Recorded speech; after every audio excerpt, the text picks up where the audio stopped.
funny. He goes, "Hey, how's that you?" Like, I haven't seen each other. It's on. Good evening, everyone. It's October the 26th, 2024, and this is the first of our series of budget hearings, public budget hearings as well, for the 2024 budget. Thank you, Chief. It's right in October 2023, too. To do that, this evening's agenda will consist, is pretty simple in the context of this is for budget issues only for public comment. If anyone asks us questions, we're going to bring our department heads up to discuss their presentations on this element of the budget. We at council may ask some questions on that we have in place, and anyone else here in the public at that time, too. So that's our process. Hopefully we can give, our first list is Jared Robinson from Monroe Municipal TV, and I hopefully he's jogging really fast, hopefully. Coming up I hear to him. control him. I hear him. Out here, too. So if Jared's on his way up. If not, let's pause for this brief commercial. Yeah, we can cut the commercial. I know all the words. He's stuck in the elevator. There you go. I hope not. Actually, I thought I heard it go down, is what the problem was. Yeah, it does, it works. Jared.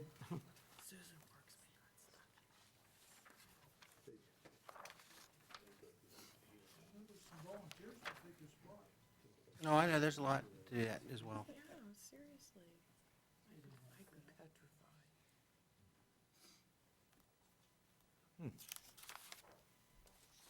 You don't want to come back to him, do you? No, because he's probably halfway here. That's I figured, yeah, as soon as we switch, he'll be here, he'll walk in the door, yeah. Walk in the door to do that. 'Cause I think I heard the elevator go down, that was the problem.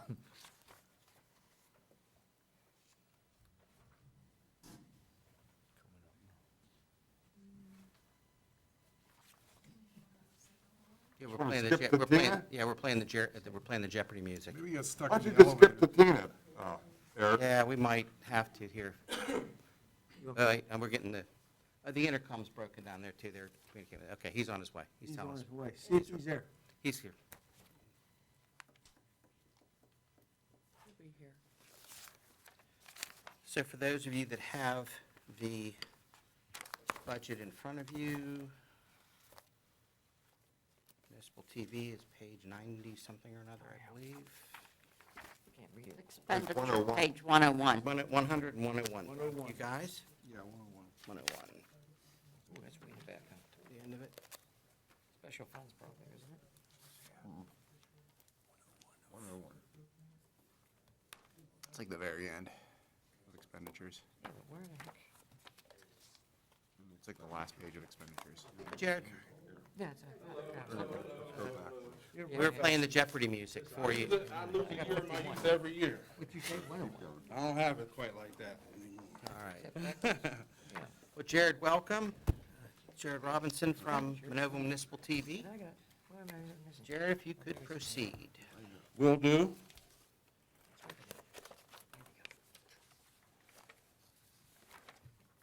How is everyone this evening? Good. I'm great. Okay. Usually I'm pretty quick. I feel like it will be the same this year. So usually I like to just kind of touch on the current year before I delve into budgetary issues for the following year. In this case would be '24. But for '23, once again, I feel like a good year for us. We finally got a live streamed production off the ground, a few to be exact. So I was happy with the way those went. Most especially the parade, which actually was our highest viewed YouTube program this year. So was definitely pleased with that. All of our metrics are up on our online, all of our trackable platforms. We can't track metrics in terms of viewership and things like that on the TV channel, but all of our online platforms, all of our viewership is up, all of our produced content is up, all of our production hours have all increased. So we feel like it's been good for us. So just kind of going into '24 and just looking at the budget here. We are proposing no budgetary increases for '24. We feel like a lot of what we do from a budget standpoint is just kind of general upkeep for our equipment, so I guess I'll knock on some wood there that we didn't have any of our equipment fail in such a way that required, a large expenditure. So we're good there. So yeah, as I stated, there aren't any increases proposed for '24. Some of the things, as you know, and as you'll hear as the other departments come and present, some of the things are just kind of out of the department head's control. So similar for me. So the things that I do kind of have a hand in terms of proposing things for the budget, again, we haven't proposed any increases. So we're happy with where we're at. In terms of the operating budget, as you know, and I've presented a few times before, most of the things that I've requested from a departmental standpoint as it relates to the budget would be under capital improvement. So as it relates to '24 for our operating budget, not really much to ask for. I think we're kind of in a good place. And just for clarity too, from Josie and Tim, when Jared was referencing things that weren't in your control, generally, we're speaking of things that we've already absorbed across the boards in terms of other, insurances. Insurances and, pensions yeah, pensions and stuff like that, contributions, yes. Thing and Yeah. personnel that have gone up. Personnel, too. yeah. So that's really the only big change. There's a slight increase from last year to this year. Questions from council? Bob? Jared, looking at the sheet here, line 247 and line 740, they're both $9,000, and one's video and photo equipment, the other one's equipment. Is this one and the same, or, both of them are $9,000? That is correct. No, they're not one and the same. A few years ago, I think going back to maybe the '22 budget, we had some line items that were specific to us. And specifically, I think I had a note about that, but one item I think was like radio and communication equipment. One item was like photo supplies or something like that. So the long and the short of it is, as I became more familiar with our budget and how we spend money, those line items didn't make sense to me anymore. So when we had our departmental budget meetings with finance and the manager, I decided to eliminate those line items and combine those funds in other line items. So the total just kind of came out to what you see there, $9,000 for each. Okay, thank you. Sure. Other questions? Tim, anything else to add? No, I don't have, no. Good with that, too. Jared, okay, we'll give you back another few moments of your life back, so you can leisurely stroll back downstairs. All right. Keep us online if there are any other questions. Thank you, much appreciated. Thank you all very much. Okay, Thank you, Jared. Keep up the good work. thank Will you. do, thank you. Doing extraordinary here. Yes. So, next up for our group here in order is Tina Mueller from our IT department, and I know she comes up well prepared. She's got lots of piles of papers. Before Jared leaves, he neglected to mention that he again won awards this year. We're saving that, That's okay. I'm We're saving that for the work session. Work session as well. Well done, Jared. Yeah, we were saved.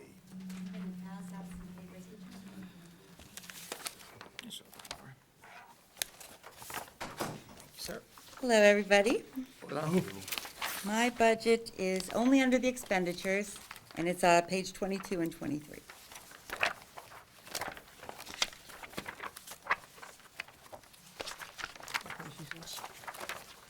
Page 23. 22 and 23, but under expenditures.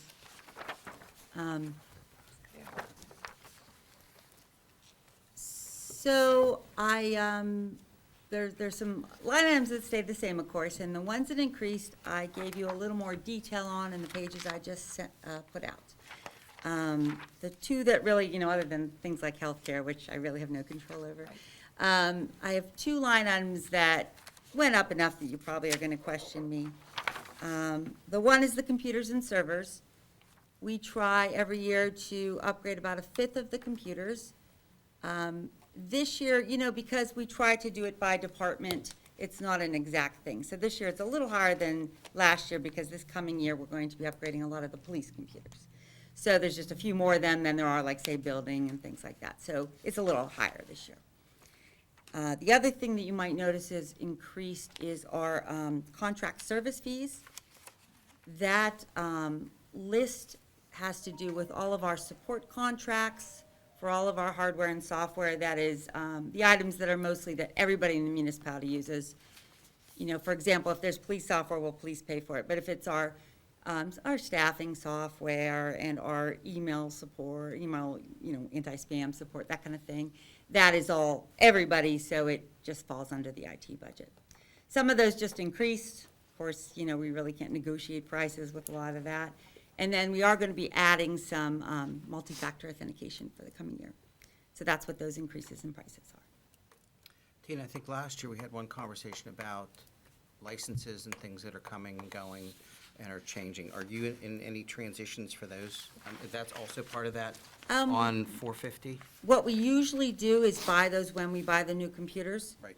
Unless it's, for everybody kind of thing. But the ones for the computers, we have some in this budget, and that's another reason why it went up a little, is that we are providing for newer copies of Office. Newer copies for Office, and something Yeah. to change that to. Are we changing, just out of curiosity, are we changing the web-based email to?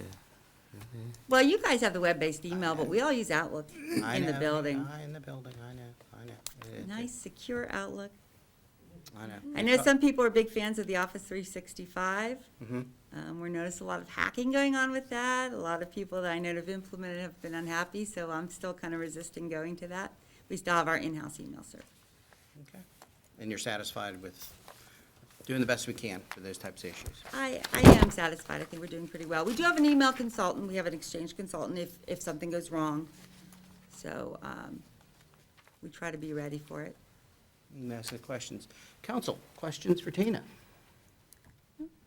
Really gone up, it's a lot in there for contracted service, but I guess I'm gonna steal Tim's line when we talked about it, it's cost of doing business, right, That's Tim? doing business. And if you're That is curious, correct. that broke down exactly how much goes to each. So you can kind of see it's a lot of little things adding up to a big thing. Okay. And multi-factor authentication is a great move forward. We're hoping to do that for all our login, just to log into our network. That's terrific, that's terrific. Okay, anything else? Thanks, Janice, anyone else? All right, thanks, Tina. How am I doing, Mrs. McIndoe? Very good, Thank you. thank you. He only has a half-hour battery, so let's move. Yeah, just to do that, too. Nicole, headline, our colleagues from the library. Up. Got your library president, Debbie with you. Thank you. Thank you, Debbie. Good evening. Thank you so much for your continued support of the library. Debbie is passing out a quick highlight of statistics for you. The front and back cover have photos from some of our hundreds of events from 2023. And inside you'll find statistics that show how the library serves your constituents, our community. This year, we've been working on a strategic plan to make sure we're doing the best to meet the needs of our community. And as we've met with many community groups and stakeholders, interviewing as part of the process, we've learned that some don't necessarily know the full depth of what the library does in terms of service. So we've illustrated that here as talking points that you can share with people and, our board can share with people.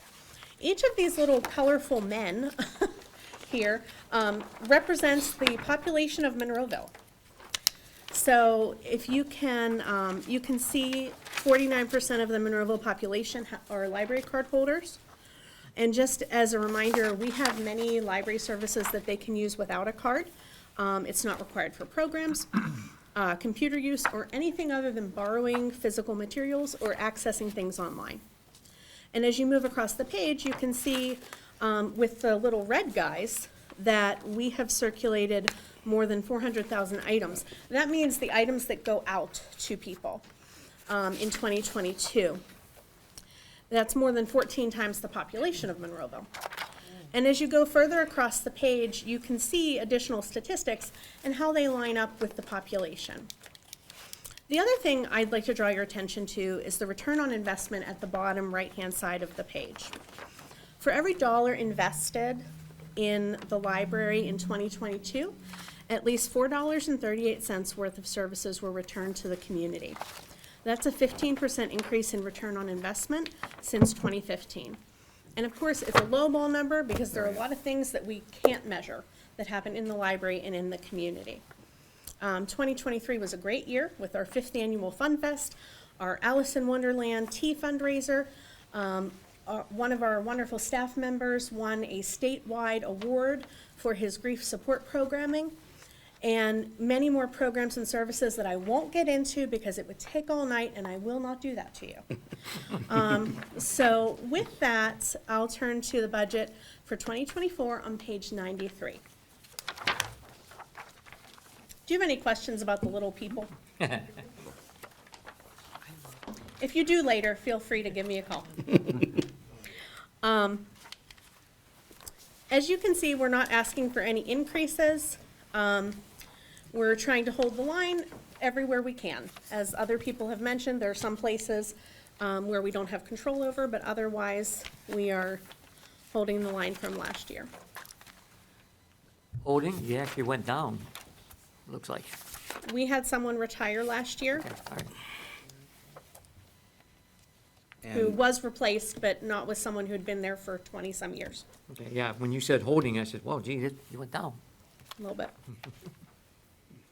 as well, across. Senator Council, questions? Good job. Thank you. When we look at the little men again, so at the top, and another question, only because I'm familiar with this too. I guess it would actually be under revenue is the ACLA money, right, Josie, that comes in from that too?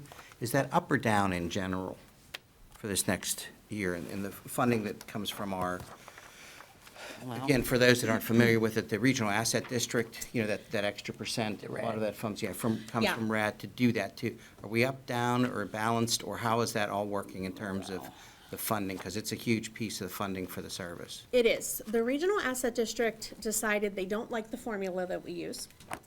And so they decided to freeze the formula, which means they're not gonna run it next year.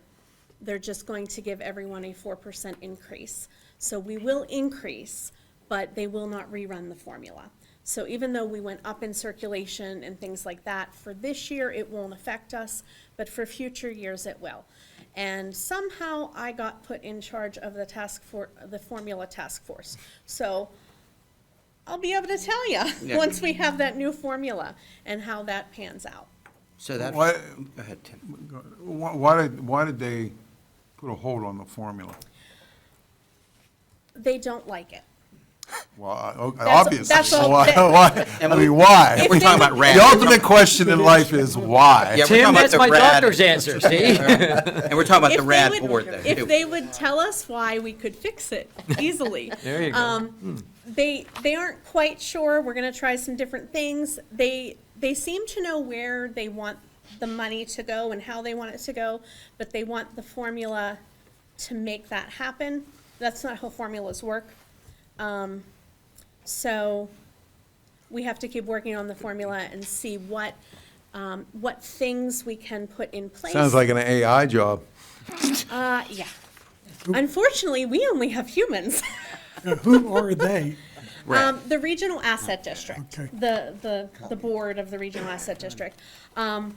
They do support libraries very well, but they want to make sure that distressed libraries are receiving their fair share. But they also want to make sure that municipalities like you, who are supporting their libraries well, also receive their fair share. So it's a very, it's a hard balance to strike. And so with the new formula that they made us come up with 2 years ago, or 3 years ago, it's very volatile.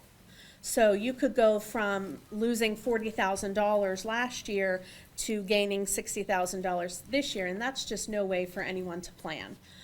So they want us to come up with a better formula that is less volatile and still does what they want. So that's what we are gonna be working on in 2024. Wish me luck. Yeah, and correct me if I'm wrong, and Josie, you can help us too. From the Regional Asset District, we also not only receive funding for libraries as well, but we also have some property. We pieces that do. are- It's not property, it's, the sales tax, 1% sales tax, that's what we get, from the Regional Asset District. Okay. So those are two different numbers shown on, as revenue from, in our budget. One that we receive from them towards municipal function, and the other one that's a function of this formula, which is what, 270 something this year? What was the? Close. Yeah, It's in the 274. 260s. Okay, so what you see here of the, you're saying that what you see here, the 1,471,274 is also coming in from RAD. The funding is coming in from RAD to do that, to help do that. So that's in place for it. Yes.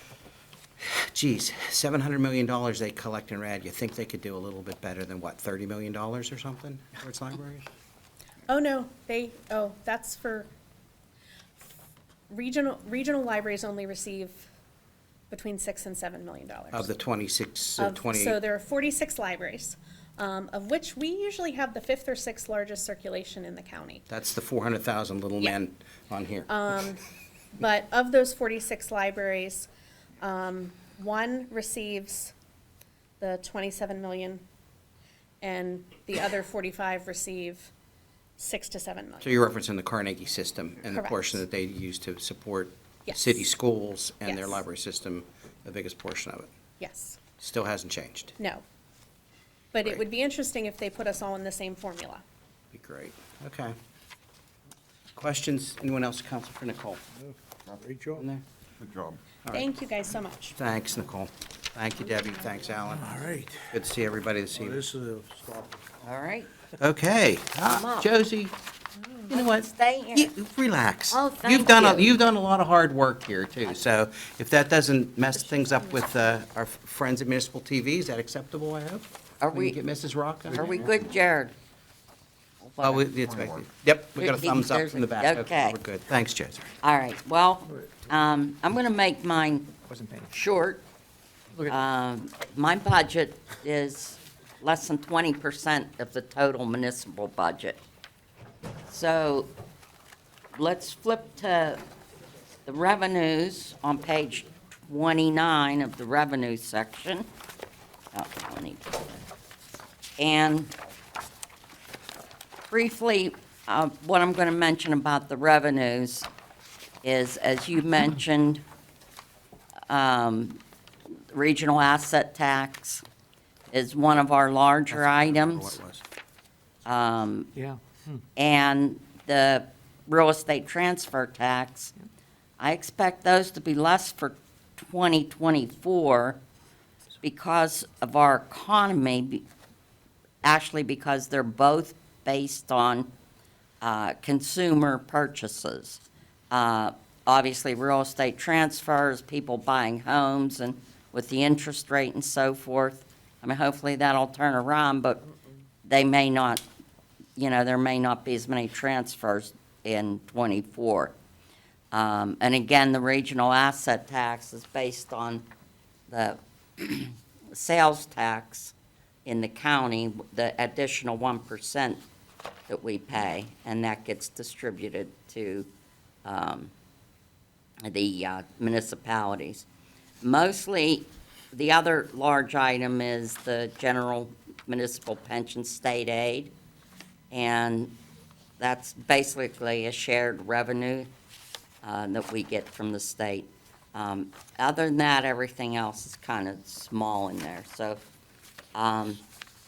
we'll flip to the expenditures, which is page 21 on the expenditures. And I've given you pictures, like, I know Tim likes pictures, so.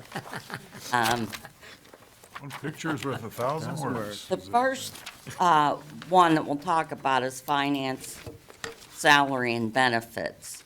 And I have done this in previous years. I split them, essentially your salary and benefits, as Jared mentioned, we have little control over that.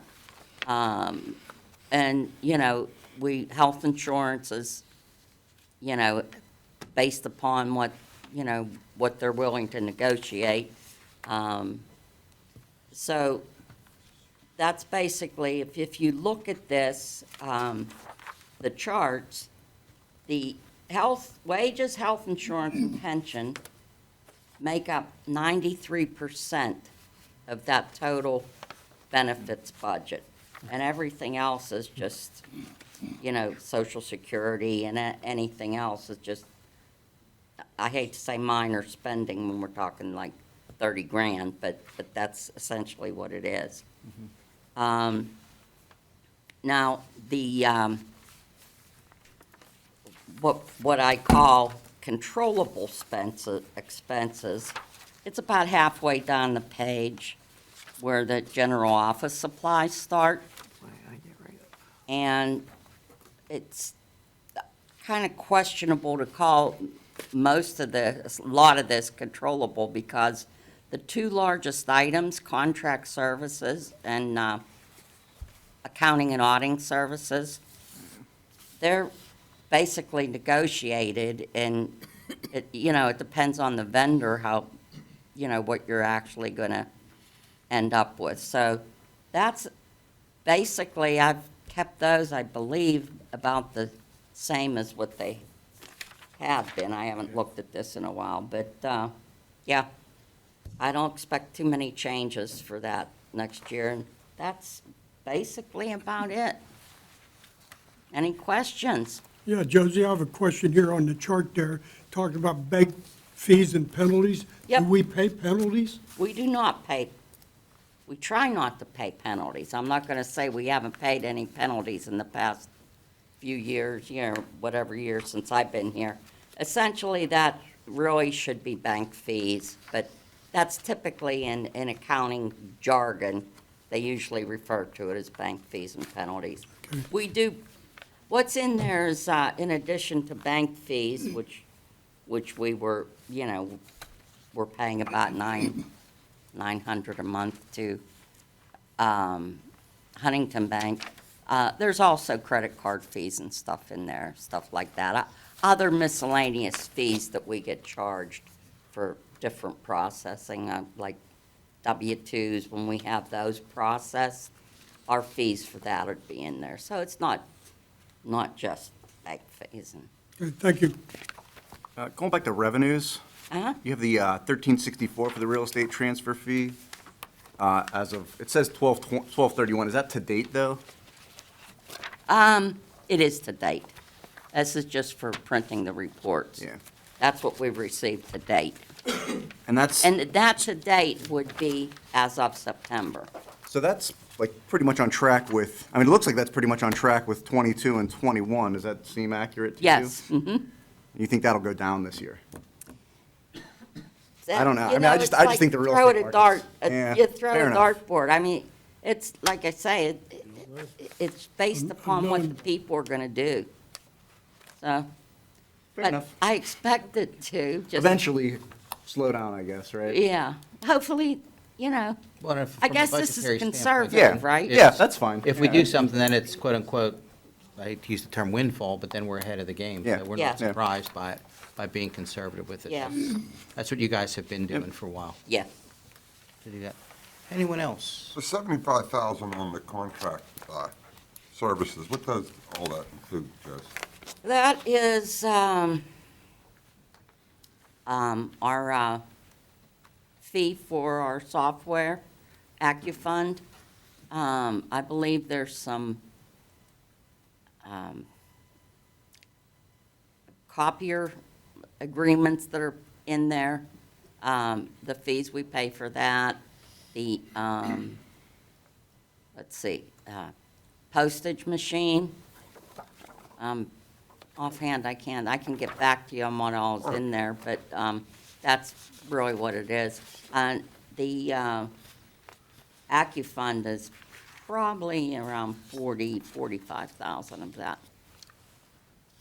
And AccuFund is, That's our accounting software, finance software, which I don't recall if you might not have been on council a few years ago when we had Munis for many, many Yeah. years. You I remember remember that? Munis, yes. Yeah, and then we were paying 800 to 1,000 for that per year. And so Tim and I did some research and, did our due diligence, and, Munis is notoriously high-priced, yeah, They're, so, I mean, there's pros and cons to each one. you said 800 to 1,000 for units? no, it was, I'm sorry if I said that, that was wrong, it's 80,000 to Right, I was 100,000. gonna say, Yeah, they were cheaper. I dropped a At couple. Yeah, At AccuFund is 800. less Dropped a expensive. couple zeros, but, yeah, no, we cut it almost in half. Okay. And, like Tim said, there's There's pros and cons. maybe, yeah, so, but Yeah, essentially. What did Pete say when we were implementing? Pete is our auditor from Hozak Inspect. We said, Pete, we were going through the trials and tribulation of the implementation of AccuFund. And I said, Pete, is there any easy way, we're talking about it? He says, there is no easy way. No. And any municipality changes its financial software, it's just, it's like going to the dentist. It was, You know, it's not. painful. It's just painful, exactly, So, nothing you can do, I mean, No, and it's a learning curve for everybody. yep, Thanks, Judge. yep. And, if you have any other questions, email me or whatever, and I can give you numbers to support what I I have. think everyone, it's, the thing that keeps the theme that is consistent, whether it's in a department level or IT and whatnot, the cost of us being technologically even. Correct. Not even too far advanced, is extremely high and reoccurring. I mean, it's just the cost of doing And business with people to do that. It's necessary, especially in finance. Sure. We are taking steps to eliminate some of the, risks out there. When we went to Paymerang, we're, trying to move towards ACH for our payments to our vendors. It's much safer than sending checks to them. Sure. So, And that's moving forward then for automatic deposits? Automatic. well, trans- yeah, HP. it's, Paymerang takes the responsibility themselves to try and get the vendors to move to ACH, which is, I guess, more lucrative to them, but, on the flip side, we get, a portion, we get rebates for, what we process through them. And it was a year in April that we were on them, and we're roughly generating about 1,500 per quarter. And we've eliminated, postage, any other fees associated with mailing checks, so it's probably not that significant, but Less chance for fraud. it is, and, we're making money. Not much, but, Sounds It like a helps. plan, Jesse. yeah. All right, anything else That's on it. that to add to it? Finance? Good job. All right, Thank you, Josie. Thank you, Josie. As always, well done. Thanks. Gentlemen, the fire department.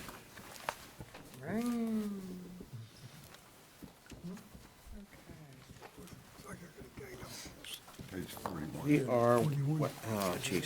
41 for fire. Fire suppression, page 40 and 41. There we go. Handouts for you, there's no pictures on it. Yeah, we like pictures. Pictures with little guys, I yeah. like pictures. We like pictures. Oh, boy. Mike, Harold, if you want to relax, it's okay. I mean, you guys can stand by me. You're not insulting anybody if you want to sit in the front row. That's fine. Please. Yeah, be comfortable by all means. It's okay. Thank you for that, but it's okay if you want to say it, that's fine. Okay, thank you. Thanks, Jason. You really broke stuff down here, Jason. I'm sorry? Yeah, I didn't bring the other one. Thank you. All right, thanks.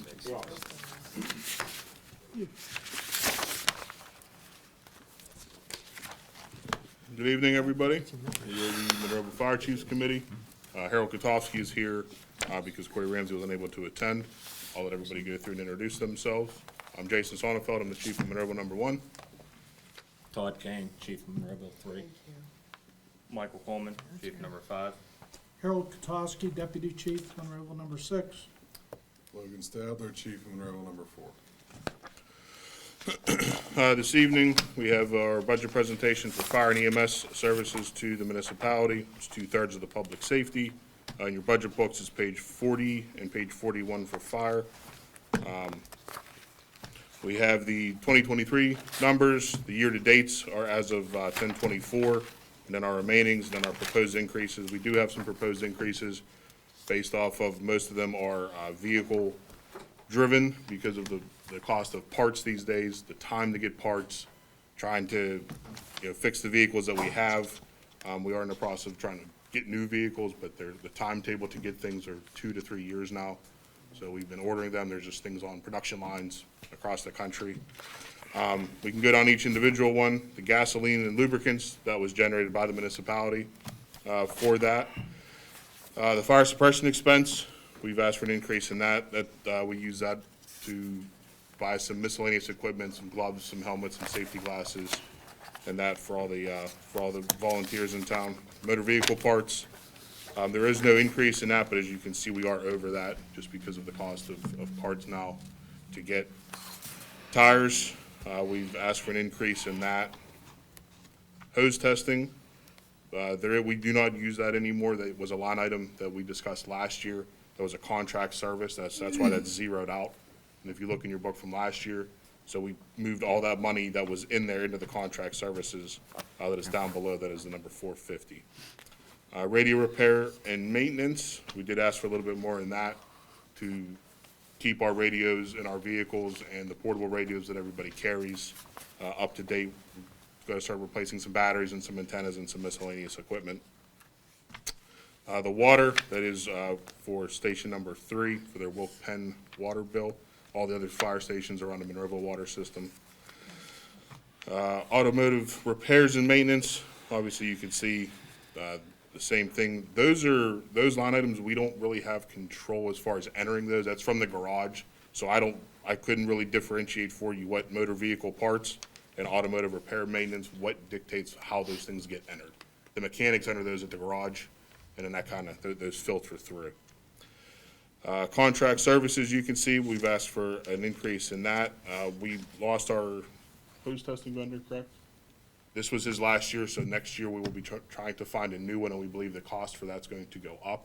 The company that we had went out of business, so we use that contract services for hose testing, ladder testing, pump testing, all the testing that is needed for all the equipment that we have on all the fire apparatus throughout the municipality. VFD allotment, that's through the agreement, as you can see, so there's no increase there. And the fire relief, it's the pass-through from the state, so the state sends the money from the insurance companies to the municipality, and then it gets to the fire chiefs, which goes to the Monroeville Relief Association. That pays for our health screenings, background checks, all those things, and as you can see, that number dropped again, even though it was not supposed to from what the state had told us, but it had dropped again, so it was down another $2,800. So that, that there reduces the money we have in a relief fund to pay for the helmets, the gear, all those types of things for everybody. So, any questions on the fire suppression side? Questions, anyone? I think you skipped the telecommunication. That was a significantly lower number. Do you know what that's from? Right under the hose testing? As far as, Why is it so much lower, I guess? Just curious. Up $1,000. so It seems like it's down. so we Telecommunication? started at 16. Year-to-date, we're at 5,000. Yeah. We have 10 remaining, and then we Yeah. asked for another 1,000 to take it to 17. That pays for the cradle point devices that we have in all the vehicles that connect to the municipal's the dispatch CAD software. Yeah. So each station pays for that. We're in the process of having those all put on one account, but then they'll come out of our So budget. I guess what I'm saying though is you have the 10,000 remaining to date.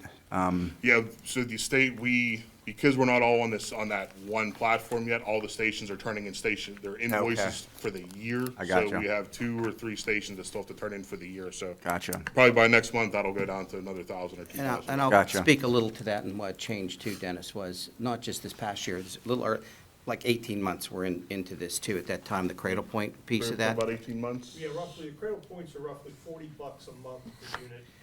There's roughly 31 units that take it out for the fire department. And what we had So it done, works out to that 15 to that 17,000. There's some extra in there too. Okay. That's a good number. yeah, and it was to then upgrade, the access is controlled now to the CAD system by software and equipment that. Yeah, Monroeville pays for. they were installed by the Previously- third-party yep. vendor. and then Previously, the maintained fire by it. companies and stuff were doing that with, they had rogered up and bought the equipment, and then were paying separately for the Cradle Point access to the different contracts. At which point we said, you know what, from a security standpoint risk, we'll pull that in. We talked this through the Public Safety Committee. Guys, bring it all in, same place. And I know there was pluses and minuses, so people had some slightly different advantages, different plans. We've standardized it so that it met TINA's security standard and the standard that we had for the network. So essentially that will be centralized then, That's after, correct. as of Yeah. next year, or whenever you guys. Yeah, it basically always now as far as the connectivity, but it's a payment. Right. I guess AT&T, because of the amount of Cradle Points we have, they had to design some new network for us. Gotcha. So that all the Monroeville things are on one, and then that money, instead of coming from each fire station, will just be deducted monthly through the billing process here in-house. And not to jump too far, but we also, Come here too. We'll Yeah. just invoice it out, we'll take care of it, because the police also have approximately Right. 15,000. Okay. so now we're on the same secured Everything's, network. everything's the same. Yeah, yeah, as well. So that, part of that was our move here, but it's just from a budgetary standpoint, Yeah. I can't remember how, it was, oh boy, we better do this, so we Yeah. weren't Yep. at risk. Because I know you guys were, that was an expense earlier on that you were doing. Yeah, because I think individually. even before last year, I think that number was well down to like Yeah. 4,000 or 5,000. That's correct. 'Cause I believe. we were just using like hotspots in all Yeah. the trucks, and now we went to more advanced, which is better, because now Yeah. there's no loss of connectivity, and it reaches everywhere, so. Got it. And if you can see on the bottom, just did a percentage increase. So our total proposal for 2024 is just an 11% increase over what we had prior to 2023. Can you expand, Jason, I mean, I should know this a little bit better, but I have to admit not paying attention to it. What's been the impact, again, post-COVID, that's been ongoing about these increased costs, the supplies and equipment and apparatus? I mean, The it's a apparatus- motorized vehicle. What's been the problem? It's, the manufacturers are backed up because of cabin chassis. Manufacturers stopped making things. Station 1 recently took in 2 ambulances. They took about 18 months to get, we ordered them both the same day, signed the paperwork the same day, and they came in 10 months apart. But collectively, it took them 18 months to get them. So 2 trucks for the same place came in at different timeframes. Station 4 currently has a ladder truck that was ordered the beginning of this year. It's not coming until end of next year, second or third quarter. Should be towards the summer of next year it'll be delivered. Some of the manufacturers right now are at a 33-month lead time from the day you sign the contract to the day it's delivered to you. So you're almost 3 years out Yeah. to Now, get a Tim, we vehicle. now. did something in terms of that expenditure at that time that was a little, we wrote the whole check. Yeah. That's right. Yeah, But it that was- manufacturer was a pay advance, you get this discount, which would make it under budget. Yeah. And then you're kind of in a waiting game now. And that's why we Even the- paid it Even at the smaller vehicles now, I mean, it's in the equipment. We had a vendor with our turnout gear, it was over, I think our longest wait was like 12 or 13 months for protective turnout gear for the volunteers. We had to order it, that we almost had to wait a year to get it. And by that time, you have a turnover in people because now they're waiting. Classes are getting longer, classes are getting more expensive. The material fee, a sheet of plywood used to be about $18. A sheet of plywood is $60 now. Yeah. So if you're cutting a sheet of plywood at class, you're basically almost cutting a $100 bill in half. And you're not recouping any of those costs. I'm sorry, Dennis, you were saying? No, I think when we bought that truck, like it's the beginning of last year, I think we bought it like to lock in the price, right? It was Yes. going up, shit was going up like the next Yeah. month or something like that. Yeah, all the That's- manufacturers I was have just their, paying cash have their for it. increase. Plus paying cash for I it, think right? it was only right. 18 grand we saved. That number sticks to mind. Don't quote me on that. Only 18 grand. huh? That ladder truck at the time that the municipality purchased it was, I believe, like 1.427 million. That's To right. get that ladder truck with the current specifications to today, present time, you're over $2 million easily. So That much? that's how much it jumped. Yep. I have a how come the motor, I'm looking at where your proposal is and what's in the budget book. We got 70,000 for the motor vehicle parts, and in the book it's Yeah. 85,000. Thanks, Tim. I was going to ask that question. Yeah. 70, that I don't know. So that means we can reduce that to 70,000 then. Oh, I mean, Keep it at I don't think we should That's because on- that's from the 85. garage, okay. yeah. already we have 75,000. Yeah. Yeah, we're already at 77 for the motor vehicle parts, so we're 7 over already. Yeah, We still have 2 months 76. left. So, I mean, I don't know if that was the auto, let's see, here, what number is that? Motor vehicle 250? Yeah. Where do you want to put it at? Oh, you know what, I might have not, 85. we have it entered at that 80. correctly, because on the bottom, if you see, Yeah. it says request increase number was generated by the proposed budget. So that might have been an automatic, that's a number 250, that might have just been my error. I'm sorry, Might Josie, update go ahead. that. I'm I thought we discussed Yeah, 85,000, just I just didn't put it on my spreadsheet correctly. yeah, so because that was of my the mistake. trend. Keep it at It- 85. That's probably low, because, the repairs anymore Yeah, parts. expensive, Parts. Yeah, it's the parts, yeah. so, So and like I what's- say, Then let's go back through council here. What's the pleasure here? We're talking about something different. Is that something for us to consider? Well, the 85's in it. The It's 85's already what in we the have. book, the So 85,000. I think leave I it know, but we there. haven't passed the I mean, that's- budget yet. That's the reason we're having a hearing. So you're waving us off that things are going up, is what you're saying. Yeah, so that, And that Josie's number finding should have been, that was my the error. deliverables, well, it's okay. We're looking at the book here, for this Right. part of it too. And you're seeing bills and costs that are, well, if you look at the trend there, in '22, it was 98,000. Yeah. So far this year, it's, at 76, and this is actually as of 9/30. Yeah. And, we so we don't have the continue last to have, quarter in. I'm sorry? So we don't have the last quarter in yet. And as of right now, we have 3 Correct. vehicles that are sitting for repair. We have 4 vehicles. One of the ladder trucks is waiting for a wiring harness. It was 10 weeks out. of the beginning of October. So we have that still coming in. The other ladder truck has a pump repair waiting for a impeller shaft through hail that's on back order. It's not supposed to ship till December 26th. It was ordered a month and a half ago. And then we have 2 ambulances that both need transmissions, and that's probably over 18,000 just between those 85's two probably alone. low. So we probably have another 50,000 in vehicle parts. That's not even, if anything else on top of those things that are waiting for repairs. Should it be 100 as opposed to 85? I mean, it seems like it should be higher based on Gentlemen, what we're I mean, looking where at. are we drawing I think- from? Well, since you're in a negative already, where are we? The mechanics are just putting it in and it's being deducted and Yeah, I think it's realistic, about 125. You're saying 125, you're saying it 100, I don't know. I just more know than what the car parts 85. cost, Well, you yeah. know what I mean? yeah. I'm not a mind reader, but New older trucks. Yeah, nobody knows. I mean, And that, you figure these numbers, this is just the fire side. If you flip to the other side, to the ambulance side, motor vehicle parts, we're 15,000 over that. well, I And guess we're in what the we're process of trying, replacing a bunch of those now. so the Sentinel event here that has changed, it strikes me, has been pre and post-COVID, Yes. okay, to do that. So For if some that- reason, everybody getting sick caused motor vehicle parts to go up. There's 22,000 right I can there understand between medical the two. equipment and medicine getting more expensive, So, yeah, but I don't down. understand So why we're tires looking get at more expensive 110, because somebody got 115, sick. I guess. I mean, it's all the So- supply chains there. Go ahead. Go Well, ahead. supply, well, I was gonna, go ahead. No, no, Dennis, no. I'm But also- theorizing here. Also with that, our call volume increased, staffing increased, so that's why all those, and then the trucks were running more, our calls were more, they were out all the time, rather than, a handful of calls. I think the last number was 9,300 EMS calls. Yeah, from September of 2022 to September of 2023, Monroeville EMS answered approximately 9,200, pushing 9,300 emergency calls for service, so it just continues to go up. And the fire side's at about 1,800, so we're almost How double. many of them calls was outside the municipality? Small number of them were, yeah, through different communities And between Pitcairn, North Braddock, Penn Hills, Plum, Wilkins, Churchill, Wilmerding, North for Sales. Okay, We've even been to the city of Pittsburgh for things. And with the fire trucks, with the cost of repairing them and the maintenance and insurance, when we send our trucks out, do we ever get Reimbursement. That's not all, reimbursement for any that's of up that? to, that would be up to you folks as far as, Okay. because I know for Pitcairn, they have a contract with you for us, for Monroeville EMS, to provide that service. That was Yeah, generated between Bob. their elected body and you guys.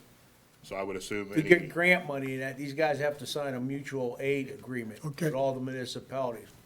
And that's how that works. same with the Department of Health. Part of the licensure is we have to supply mutual aid for other agencies. Only in mass casualty situation, not on a day in and day out basis. It's not the way that, I'm kind of swimming in that pool, guys. So that hasn't changed if So let's get back to the that grant. too. But, well, the vehicle, I don't think we've settled the vehicle piece of this too That's as what well. I'm talking What's council's pleasure? Go ahead, Joe. I like to increase it. I think it definitely needs to be increased. Yeah, we're looking at deficit already. Yeah. Yeah, it's 22,000 in a deficit right now. You might as well look, you're probably looking at 110, 115, probably more. Josie, reasonable. what are you comfortable with? Well, during these discussions, I just said perhaps 85 is low. So Dennis, 100, I say We- 100, 100, 28. 110. Can we get let me put it to you this way. Let's take, 115, somewhere in that range. what I heard you say was we ended, this is forecasted basis end of the third quarter. We still have the fourth quarter pending, okay? Right. Correct. Can we look at the rate of rise and the increase in that and do another forecast Yeah. back to us? And we're talking about, what I'm hearing everybody else saying, certainly higher than this. The lowest end that anybody has mentioned is 100, as high as 100 to 20,000. Let's get a better forecast to come back to us That's on fine. that, on what we see in Yeah. has expenses. to be up. And I guess we have to engage the garage and whatnot as well for what the project, I mean, a little bit drill down it. Okay, guys, this is where it is now. Please give Yeah. us a better cost of what we believe this to be. So, Yeah, we don't know what invoices are still pending for work that's being done currently or things that are sitting over there, so. is there any other expected ongoing maintenance pieces end of the fourth quarter that may or may not affect this, raise it, increase The it? things big you- ones that we know about right now is the wiring harness, the pump impeller in the shaft, 2 ambulances. So there's also one pumper that needed to have some significant work done, some motor work, some exhaust work. Okay. And it's just due to an aging piece, it's over 15 years old, Okay. so. So can we total some of that through and then Yeah. get all that information over to I can Jesse? get you a number that's current tomorrow, and then I'll work with Jason to see what's coming down the pipe. And also check with the garage personnel. Right, I'm hearing, right. because if we're hearing this increase in costs and parts and things along those lines, which has been so radical. I mean, we can expect a 3 to 5% based on inflation of anything in the supply chain, but that's not what we have here. Yeah, it's just, even some of the things now, like, I know 2 of my apparatus, the fuel gauges that we use, they're DATCON fuel gauges. For some reason, they just stopped making them. So now we have to get new fuel gauges, and the wiring for the DATCONs that go to either for the sending units or anything, that doesn't work anymore. So now we have to get all new wiring back to the tanks to make the fuel gauge, And I think just as a, because they're all proprietary parts. just for the record kind of a thing, remember, our vehicle and apparatuses have been on 15 and 20-year replacement cycles over the years. Correct. Right now, currently, and again, I should know this off the top of my head, but I don't, truck 4 is age Truck 4 is 20 years old this year. this year to do that. So we're still trying to replace and work on 15, 20-year-old technology that may or may not be in existence before. So And that's we can- another piece. We think this, the COVID things, somehow just they stopped making those parts for those vehicles, and So we got to look a little deeper in the next year or that's why we're so. trying to get as many replaced as far as like the small vehicles, the ambulances, pickup trucks, because even those things we can't get Okay. repaired. All right. EMS. So that is on your 46 and 47 of your page numbers. Again, the gasoline, oil lubricants, that was through the budget system, up to the 38,610. Medical equipment, We're at 75. I think we asked for another 25. We have some things that we're gonna be taking out of that by the end of the year to, put in all the ambulances. Electronic parts, same thing. I think we already have something pending coming out of there, so we asked for an additional 2 for that. Motor vehicle parts, obviously, you can see that number. So we asked for the 15, and that was before the year-to-date that I had there. So that's, So you're at 412, 250 right now, right? You're talking about motor vehicle parts? yes, sorry, yeah, So in 412, 250. Okay, so in conjunction with our last discussion, that also needs to be looked at again? Yes. Does that make sense, Josie? Yep. What, two guys? Tim, anything, right? Okay. And those are your typical ambulances that are the Ford chassis, Chevy chassis, typical truck chassis, and some of the smaller vehicles we have. Tires, 12,000, we asked for no increase there. Telecommunication, the same way we discussed the cradle points at the beginning. This is on the EMS side of the house, so the invoices are broken up, and we just take the money out of this side of things. We asked for another additional 1,000 there. Automotive repairs and maintenance at 22, there's 15 remaining in there. Again, between the motor vehicle parts and the repairs, how the garage enters them, I'm not sure. I'll try to get a better handle on that by talking to the mechanics and what thought process do they use when they enter those into the computer to put the line item. What happens, if there's money remaining, they'll just They'll just transfer transfer. funds. Okay. You know, Okay. to where you're at. So then, yeah, so even if we would transfer those funds up, it just kind of evens itself out. And then the ambulance contributions, that was put in a couple years ago. That goes, all the departments use that to pay for miscellaneous equipment on the trucks, payments on trucks, payments on any in-house maintenance programs they have for their stretchers. We all have the new Stryker stretchers. I'm sure you've seen those big bright yellow ones, which helped our workers' comp. They're about $20,000 to $22,000 brand new. Push a little button, thing goes up, push a button goes down. You guys that have been in EMS for ages. They started with the old school, the manual back injury, shoulder injuries. So now we all have those, and we have the systems in the trucks that you just click it into the truck, push the button, lifts the wheels, and you just push them with one finger, and it slides So we're everything paying into the for a truck. stretcher. But that system in the truck is 20-some thousand. The price of Now a small you're- car. What's that? Yeah. So now you're at $40,000 for one thing inside of a $200,000, $300,000 ambulance. Those things have a specific maintenance package because they have hydraulic pumps, hydraulic lines, batteries that get replaced every year. Now, how long do they last? I mean, what's the lifespan? So 20? I think I might have the oldest one. It's probably 8 years. Yours is the oldest? We got them right when we got our new 5.8, so Okay. 2016. Okay, which would have been right around when we got ours, and they stopped offering you a service package at 10 years on those. So a hydraulic pump on those, I've been told by them, is $7,500 if you don't have a maintenance package. Luckily, none of us have ever had to pay for one of those, but Well, I think the public needs to know that when they're in need of EMS or fire, our people are there. We got a great group of volunteers, and they have to realize that the municipality has to find some way to support you guys. I appreciate you. I hope I never need you. And if I do, I know you'll be Well, there. one time you already. Bob, you kinda did, we you don't- know. I was there for you. We didn't want to bring that up. Y'all remember that, huh? I was there for that one. I was, Remember that, Paul? I drove to that one. I was there. But anyhow, the public, most of them see a fire truck or an ambulance, it never affects their lives. It costs money, and we need to support you guys. If it wasn't for you volunteers, I don't think we could afford to have this municipality run as well as it does. Thank you again for your service. Thank you. So, yeah, the EMSs, all of us have our paid staff now that help get those ambulances out, but then the second-out trucks, the fire trucks, those are all supplemented by all volunteers, all different ages, down from 14 as a cadet up to younger than these three gentlemen right here. Pointing at you, Tim. So, I mean, and all of us up here have been here, for Well, let's- almost over 20 years. There's an 800-pound elephant in the room here, too. We go back to our budget message, and I discussed this with Tim a little bit earlier, too. On the line item, it says ambulance and contribution, it's 185 right now. Correct. Okay.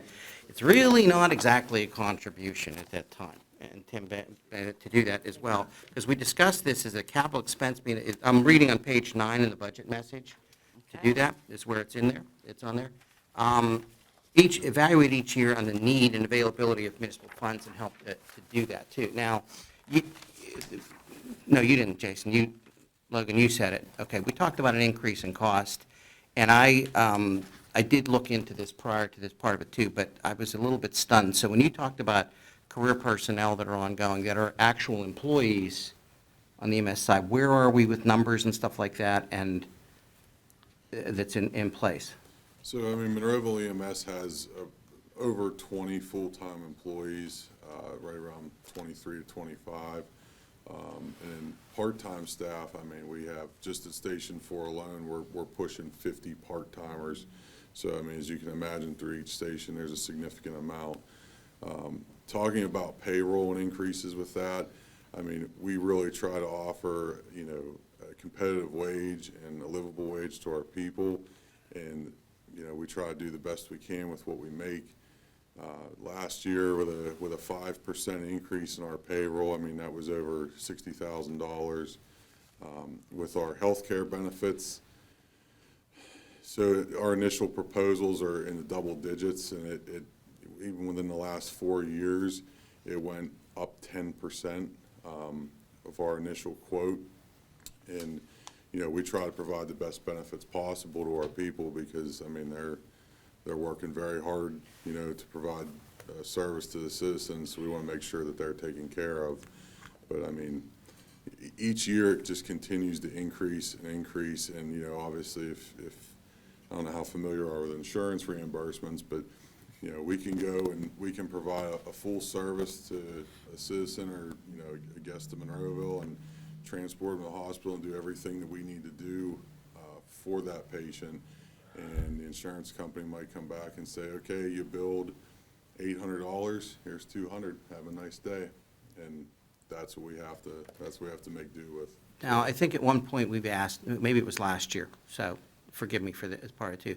What's it costing to put boots on the ground, somebody to your front door with each unit? Now, we've got career personnel, the ambulances, which are not in the municipal agreements, you're purchased and owned by, those organizations.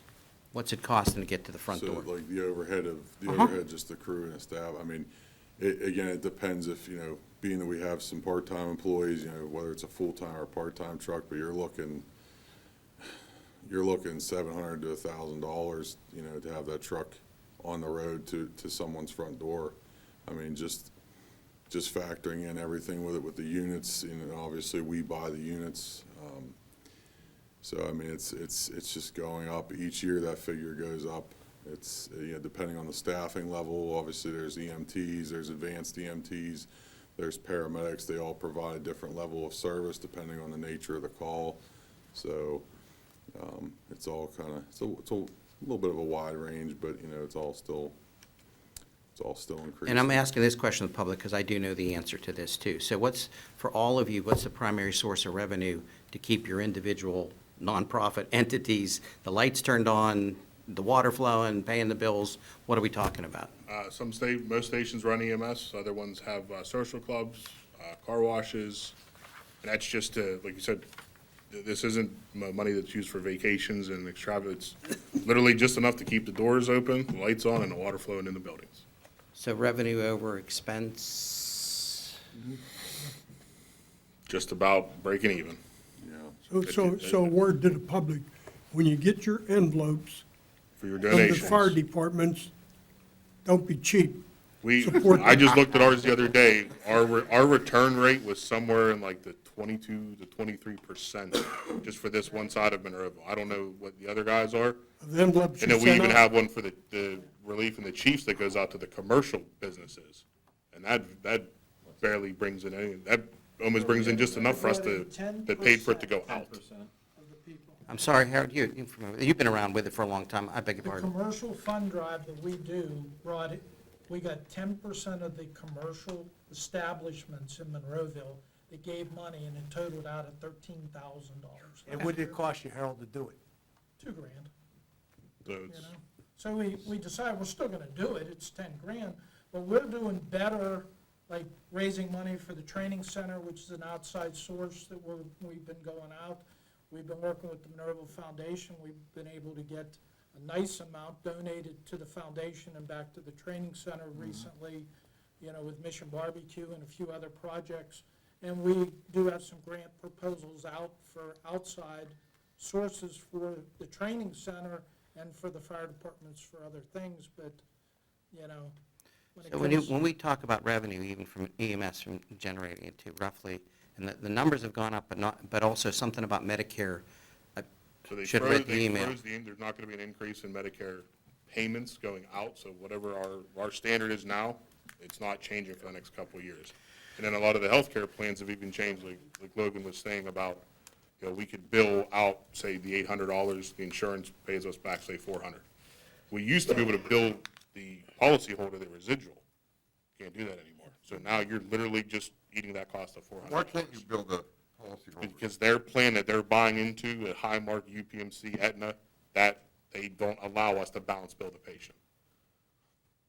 So that's like you calling your mortgage company, like, well, I was on vacation for a week, so I'm not really gonna pay you for all 30 days I lived in my house. Doesn't work with you. You have to pay the mortgage, that's the bill. Healthcare is completely different. That makes sense. Yeah, there's people that keep their checks that we have to go to the magistrate, and so we spend more money trying to get our money back. We send them to collections, and then the collections company takes a percentage back from that money that we're trying to get back. And it's all manned by people that do this on their free time, other than the employees that staff the trucks. Everybody standing up here doesn't get paid, doesn't get benefits or salaries, health care for doing this. We're basically managing a business. So we also On the absorbing, fly. I'm half stuck on this 22 employees, which is kind of astounding, you know, to do that. That's just the full-timers, like you said. Yeah, just in full-time. Figure please. probably, 60, 70 part-timers collectively. Yeah, but that's not a benefit piece, that's from Yeah. revenue, yeah, to do that. We're paying municipality, what's our increase in healthcare costs? It's about 3%? 4%. 4%. How are you gonna do that? Because in the past, the funding, and, you know, I was here long enough to do this, this 185 was additional equipment. About 2 years ago, maybe a year ago, you guys mentioned here, in this very hearing, that some of this funding's now had to go to, because of revenue, the way it's been up to, you're having trouble keeping up with the increased cost of benefits to do that. So the reality is, let's talk about what it is that we're using this for. Are you going to be able to continue to support those increased costs? Because you've been using this funding now in the last 2 years. It's probably about 4 years ago, because Ron was on council, so it's 3 or 4 years. 2020 it started. Yeah, thanks, Mike, So yeah, something like that. I negotiate the Right. increase of the full-timers benefits for Monroeville EMS, and it's just getting harder and harder each year. I mean, every single, you know, we try our best to keep it minimal. You know, like I said, we want to provide the best possible health care to our employees because they deserve it. You do. And it's just becoming very difficult. Hey, guys, I'll tell you what, just before you send your envelopes out, let me know, and I'll make a public announcement at the council meeting. Maybe spur them to kick a few more bucks to you, and, Is he running for president? Must be, yeah. so y'all got my phone number, and most of you know where I live. So, yeah, you Yeah, but on contact the- me, and we'll put something together. I'll make an announcement before your, We appreciate that. He's unopposed, too. I thought you were running unopposed. I was Yeah, we I was do- sitting here, like I was having an unopposed joke. We I use didn't know what might our happen, I social didn't. media, we all have social media accounts, we use it for pushing out for volunteers. We post everything we do at the training center to try to get people that are interested in that. We help with all the colleges to try to recruit people back to Monroeville. I mean, even just to try to get the staff now.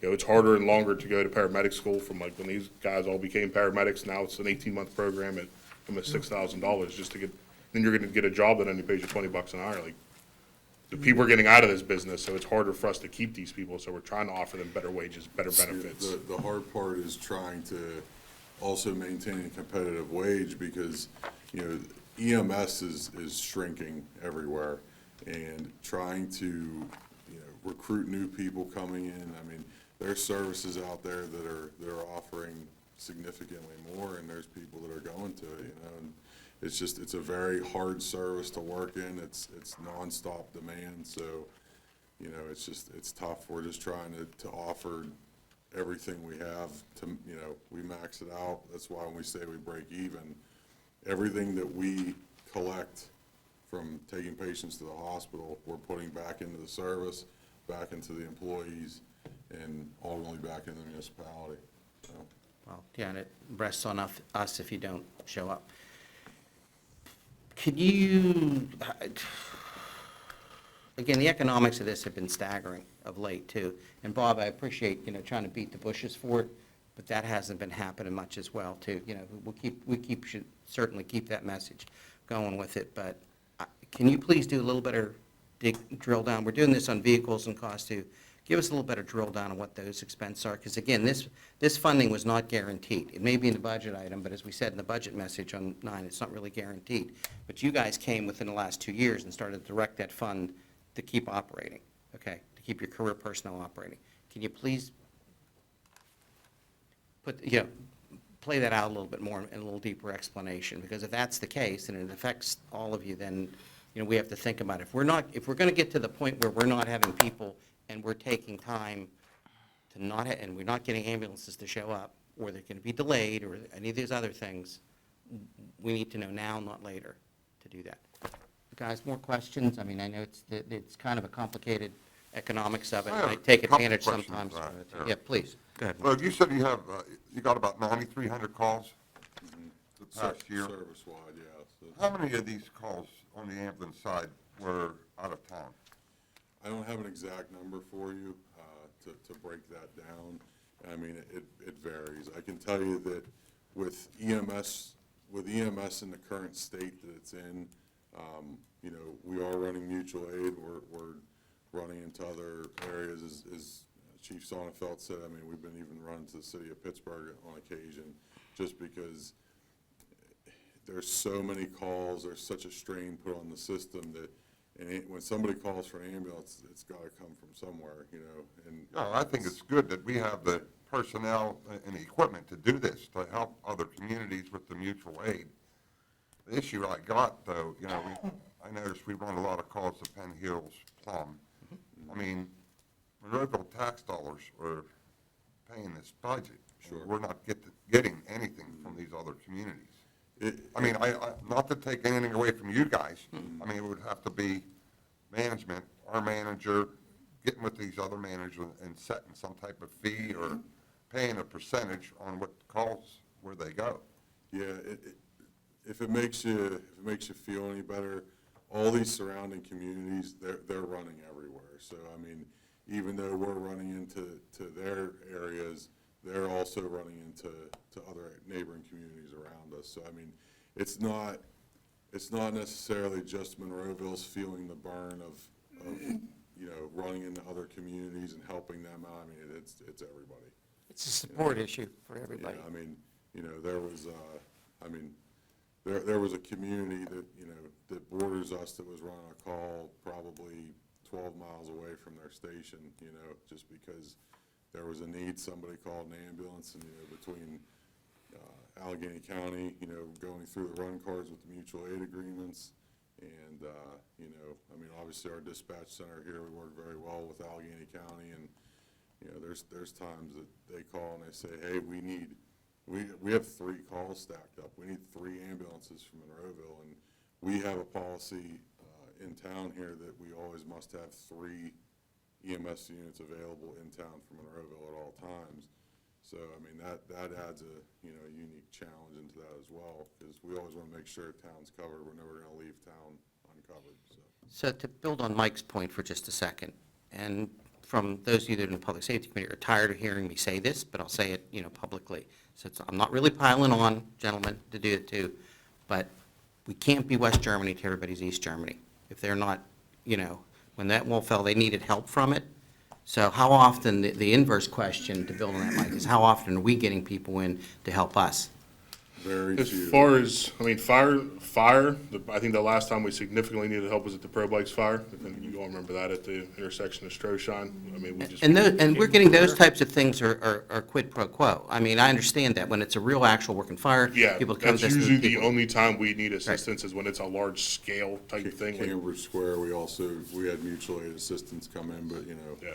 obviously, like, as It's Jason usually just says. people, it's not that, we don't need any more trucks, we just need you to bring I some hate to give you people. guys more homework, but Mike, you give me an idea too. Can we please delineate, at least on the EMS side and on the budget, by zip code, where things are going, okay, to do that? Because again, to your points, if we need to continue, as we use as an example, you know, we have an agreement with Pitcairn, okay? It's an intergovernmental agreement. Now, slightly different than other places. Monroeville is the primary service provider for that geographic location. Correct. I Once think the you- last time you guys updated that was 2 years ago? 2 years, yeah. And So that might even be time to look at that. Oh, absolutely. You know, no question about that. But the piece is, when you, under the licensure, and by the state, and the state EMS regulations, when we say we are the primary for a particular area, and the governmental body does that, we own that responsibility in terms of response times to the state people, which is less than 10 minutes, and all the things are in the act. That's different than places that have primary EMS agencies, and they're asking us to fix their problem, okay? So, I mean, you may end up giving us homework on this at the time from elected officials and the manager and next managers and as we move forward on it, but can we please have that as a breakdown? The good news is we have a dispatch center and it's a little bit of work, but, you know, it's easier from that to do that. But by zip code, I think please. between Logan and Chief Cole and the dispatch center, you should be able to pull all that. Add that in By your on your callings homework using- list for stuff on there, because Mike, you're right. Yeah, we're looking at, you know, well, Monroeville's tax dollars, and we're here to, you know, support Absolutely. Monroeville. I don't disagree at all. And, you know, we have the agreement with Pitcairn, we could probably put 40 Pitcairns in Plums, borders. I mean, Plum's a big area, so is Penn Hills. Those two are the bigger ones. I know you run through the valley, you know, the Mon Valley here, and you said even Pittsburgh, but Yeah, I mean, we're North Braddock, I don't know if Braddock. there's some way that all we those. could work out a percentage on these calls per year and have it paid by the end of January of each year. About 5 freebies or whatever the case might be. something. per month. I mean, whatever the number is, I don't know. But I think You know, even, for but that. what do we get, what are we also per getting se. in return, okay, to do that? It's, you know, in our case, in the Pitcairn agreement is designed predominantly to cover insurance costs, workers' comp, you know, costs, us going to that area. Yeah, that's Because a that good revenue, small as it may be, is worse now when you change the insurance package to it, people that are in place with it. So our return on those calls may be 50 and 75 or less than $200. What's the going rate in our Medicaid products in return, roughly? It's a little bit higher than, Yeah, I mean, Medicaid, Medicare, you're looking 2 to 3, you know, upper 3s. I mean, it's, you know, and then obviously there's stipulations with, you know, mileage and billing and certain things like Hey, that. don't forget that money we bring in, we pay a third party to bill that. So now we're paying a percentage, 7% on the money we're bringing in every month. And not on what we bill out. We could bill out 100,000, but if we only bring in 30,000, we're paying 7% on that 30,000 to the billing company. So now it's less money. so let's take a Well, I'm look. not talking about you guys billing. Oh, no, I'm anything just to for- give you the idea as far as the It's finances and, you know, where all the Some type reductions of come from. reimbursement for Monroeville residents. Yeah. that Yeah, we're we- using. Would like to at least break even. And we know it's not your problem, it's up to us to set precedent. Well, but not only, the problem, the challenge with just breaking even is, in terms of personnel to provide the service, is it's also what's paying to keep the lights on. Right. And another piece of that, It's all too, over and breaking above even. that's on it too. So in your homework assignment, Right, even, please take a look at that number that we talked about. You listed it as 185. Correct. On here too. Please, by all means, let's delineate what that's for. If that's adequate, discuss that. You've already brought it up before. We have not complained about it in the past in Yeah, terms of usually it's being we used towards. turn in the receipts for all the extra equipment we buy and it's part of that. Well, that's in that fire. case, but let's take a Yeah. look at this now on a large, what it sounds like on the large basis. There's one of them right there. Okay, that's happening for this, This is because probably you've saying got hi. increase in costs, decrease in revenue. This is not Good luck. going the right direction, okay? We're going to the Wooden Nickel for an incident. And there you go. Right now, we have 3 ambulances out on calls right now, all within the past 90 minutes. We have three. Okay. 3 of the 9 are So out please right now. delineate that cost, pieces of that too, and then some of that may come back to us on the governmental side. But, you know, again, in keeping with what we talked about, Josie, with the projections here, we're looking at that too, is here's a number. We asked in the budget message here early on, if we have it, so we need to justify what it is, okay? That was the budget message, even though it's listed on here. It's not really like a It's on an agreed contribution. Let's be clear about it. It's as we need to go forward. But let's just Yeah, write it out what it is. In the page 41 and 42, it just says ambulance subsidy. Yeah. Is what we look at it as. So it subsidizes Yeah. to help us with the other costs. So. Okay? And just for your other information, that page 3 has all the vehicles breakdown that we discussed. And then the total cost of what 2/3 of the public safety, as far as fire and EMS cost, which is the $710,000, which is just about, I was scribbling it down because I heard people talk about percentages and that. Of the $12.5 million public safety budget, fire and EMS is 7.5 of that, of the 12.5 for public safety. That includes the pass-through of 180,000. Yeah. So really, you're getting that money back. Yeah, well, that 710 is just the borough's cost, that's not with the insurance money in, so less than 3/4. But the insurance is what, about 200,000 for liability and compensation? Yeah, we just got those numbers, I don't have them with me for the workers' comp and all that, but that went up because of our staffing went up, and now we're staffed All the much better. insurances are Yeah, going up. Yeah. yeah, for the Guys, fire and EMS, both those numbers. I don't want to be both those numbers surprised. went up. Let me put it to you this way. Some elected officials can understand that. I can tell you when I speak to some of the other elected officials in the area, when I'm ALUM and stuff, we're lucky enough that, we have a little better understanding of that and a unique system that people recognize, to do that. But let's be clear on what we're spending on. That's my request to you. I'm not trying to be difficult, because, I know you guys, but I'm just saying, let's be very, very clear. This is where we are. This is the reason why. This is what's going up. Okay, and let's not, we just can't hand the check out. to do Yeah, that. 'cause, we turn in the receipts and it gets approved and then sent back out to us, so. Okay. Anything else, Any gentlemen? questions on Just anything? one more question. On the transfers from AGH and UPMC, how many do you guys get them a year? A year? Or maybe when you get that list for me, Yeah. I'm sure that'll, I don't want to give you an inaccurate number. I'd have to, I could certainly go through and look, but. because there's two entities that could surely pay. I'm sure they're paying you guys in full. They're not Yeah, yes, Do what is it? Well, the challenge has So been, we bill the insurance for that. Yeah, bill the After 3 insurance. billing cycles, yeah, and the insurance doesn't pay, the hospital pays us $300. That's what the Medicare rate is. The Medicare's not going up. So the hospital isn't paying you directly? No. don't have to necessarily, because it's like, if you go into a hospital and you have X number of tests, and the reason the patients are transferred from the facilities that are here in Monroeville is because the service that patient needed, by and large, Sure. is either not available, so they're sending it to somewhere else. So that would be like saying, hey, your doc says, by the way, you need an extra ultrasound, or, another piece. That's one piece of it. The other part that has been affecting some of them, particularly for those tertiary services like trauma and rapid cardiac care, you say, oh, I have this insurance, so I need to eventually go to that facility. Well, if that's the case, then you go after the insurance company, because they're the ones putting the requirement on it. So sometimes that happens and sometimes it doesn't. And both of these hospitals, as of I know last weekend, East was completely full.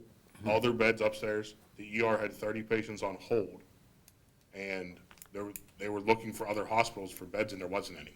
So the hospitals are still full because they can't discharge people, because they can't get them off the floor. So it's just a vicious, it's kind of like the EMS cycle. It's just a vicious, Yeah, I just We're- assumed we're the stuck in the hospitals were loop. paying you guys for that. Not as, and it's a flat rate, and that rate is also not a negotiated, it's also covered by maximum from Medicare yeah. regulations. So we can't even we've had those discussions, and it is You not, can't.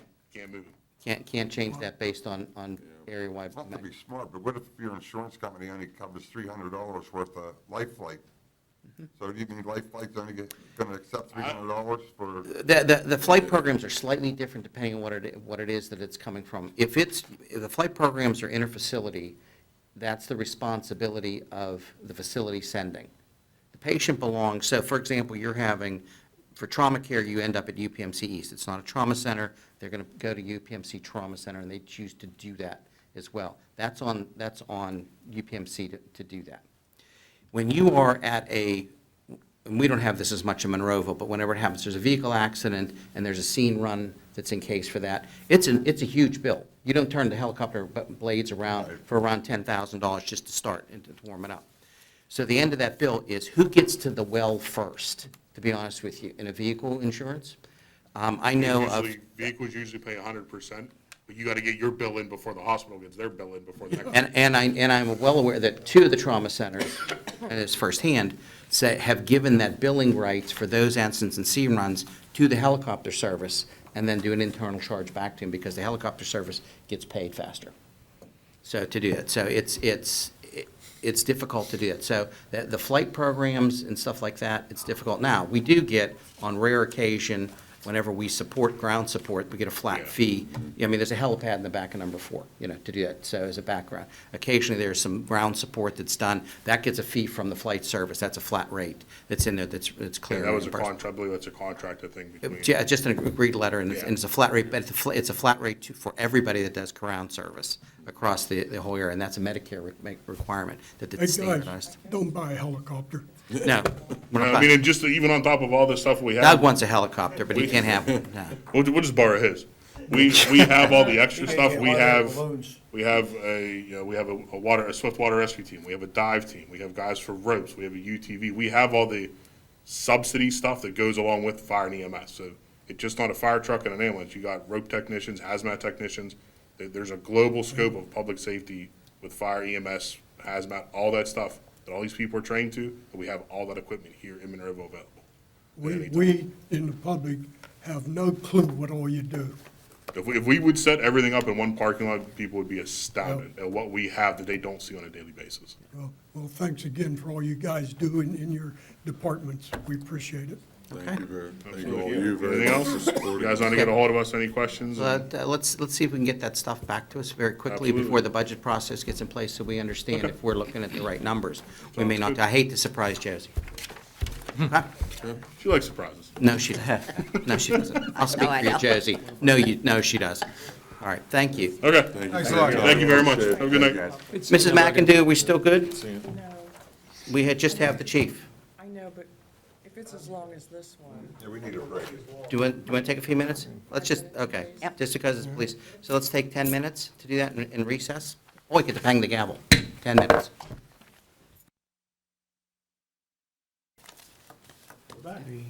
There we go. Okay, folks, we're back in session. Thank you all. And last but not least, certainly, yep, Chief Cole. Let's talk about the police department and communications. Let's talk about baby. I get him off, talk with the Public Safety Training Center, too. Go ahead, Ed. I'm sorry, that's right, Public Safety Training Center I between mean, you and Mr. Hughes. We do have some revenue, but we'll just go, our revenue's been pretty consistent with, getting some, our citation, our state fines and stuff that we get back from them. So we also have some revenue from providing dispatch services to Pitcairn. That's something that we should probably look at. We've been at a consistent level there. I think we charged them $2,000 a month, $24,000 a year for that, to do dispatch services for them. That's all been very good on, I think, on both sides. Page 29 for everybody. There was, there's been positive on, having Pitcairn on our channel, and it's certainly the same with mutual aid responses and assists with both departments, interdepartment. Pitcairn does also patrol Wilmerding too, so it's actually 3 communities kind of in the Turtle Creek Valley there, using that as a revenue thing. So, Not to interrupt, Yeah, I'm sorry. absolutely. Now that they Pitcairn got a contract with Warmerding, do we add any We have- more of that cost to them for our dispatch? we have there? not. But one of the back end things there, Mike, and that's something we should look at again this year. I guess we really should look at it the next month or so. The advantage, though, is they also, in the same time, in that period of 2 years, they built their own a new municipal police station and building, and they housed their own prisoners. And that was where we used to house and watch their prisoners. We very rarely do that now. I think we did one, and that's maybe the first one this year. It's been that kind of where before we would do handful a week. So what does it took Pitcairn work currently off us pay? too. It took work off the dispatch center because they obviously monitor when people are locked up in our holding cells. So Pitcairn kind of does that themselves. The call volume wasn't as dramatic as we thought it would be. It ends up being around 300 calls a month. We handled that, meaning the calls for service, without having to increase any manpower or anything at all in the dispatch center. So I hope that kind of answers that question. I'm not saying it shouldn't be looked at, though. We've been at 24,000 here probably for 5 years? Easily 5 years, yeah. Yeah. Do you know how long Pitcairn's contract is with Wilmerding? I believe it's a 5-year contract, but I'm not, that's what they were trying to do when they wanted us to take it years ago, so I'm assuming, and the county was in a 5-year Yeah. contract with them when they left it. So that's why I'm saying 5 years with Okay. Wilmerding. So, I mean, we are blessed, and, again, thanking council for having the fact that we have our own dispatch center. Our dispatch center is a totally, PEMA, it's called a ring down center in its jargon, but what it does is a 911 call gets ringed down to us. The technology is making that quicker and better, being able to track, obviously, all the information that comes with the 911 phone call, i.e. your GPS location, latitude, longitude, or your house location. That information all comes with us. We hope in the future to be able to do that CAD to CAD, where the computer-aided dispatch out of the county would automatically pop up in our computer here, as we had our new CAD program. And as I agree 100% with Josie and the municipal manager, whenever you change software for record management in police departments, there's growing pains galore with it. So we are experiencing that. We did that, now over a year ago, almost a year and a half ago, with new CAD software, computer-aided dispatch software, as well as police record management software, and we're still trying to get that completely implemented. I mean, we got it implemented, it's adequate, but it has a lot of future stuff that it will do for us. We're actually gonna take another step here in November, which will enable us to track our body camera and our video, in-car video, as well as our interview video, all through our record management system, and be seamless from dispatch to court proceedings.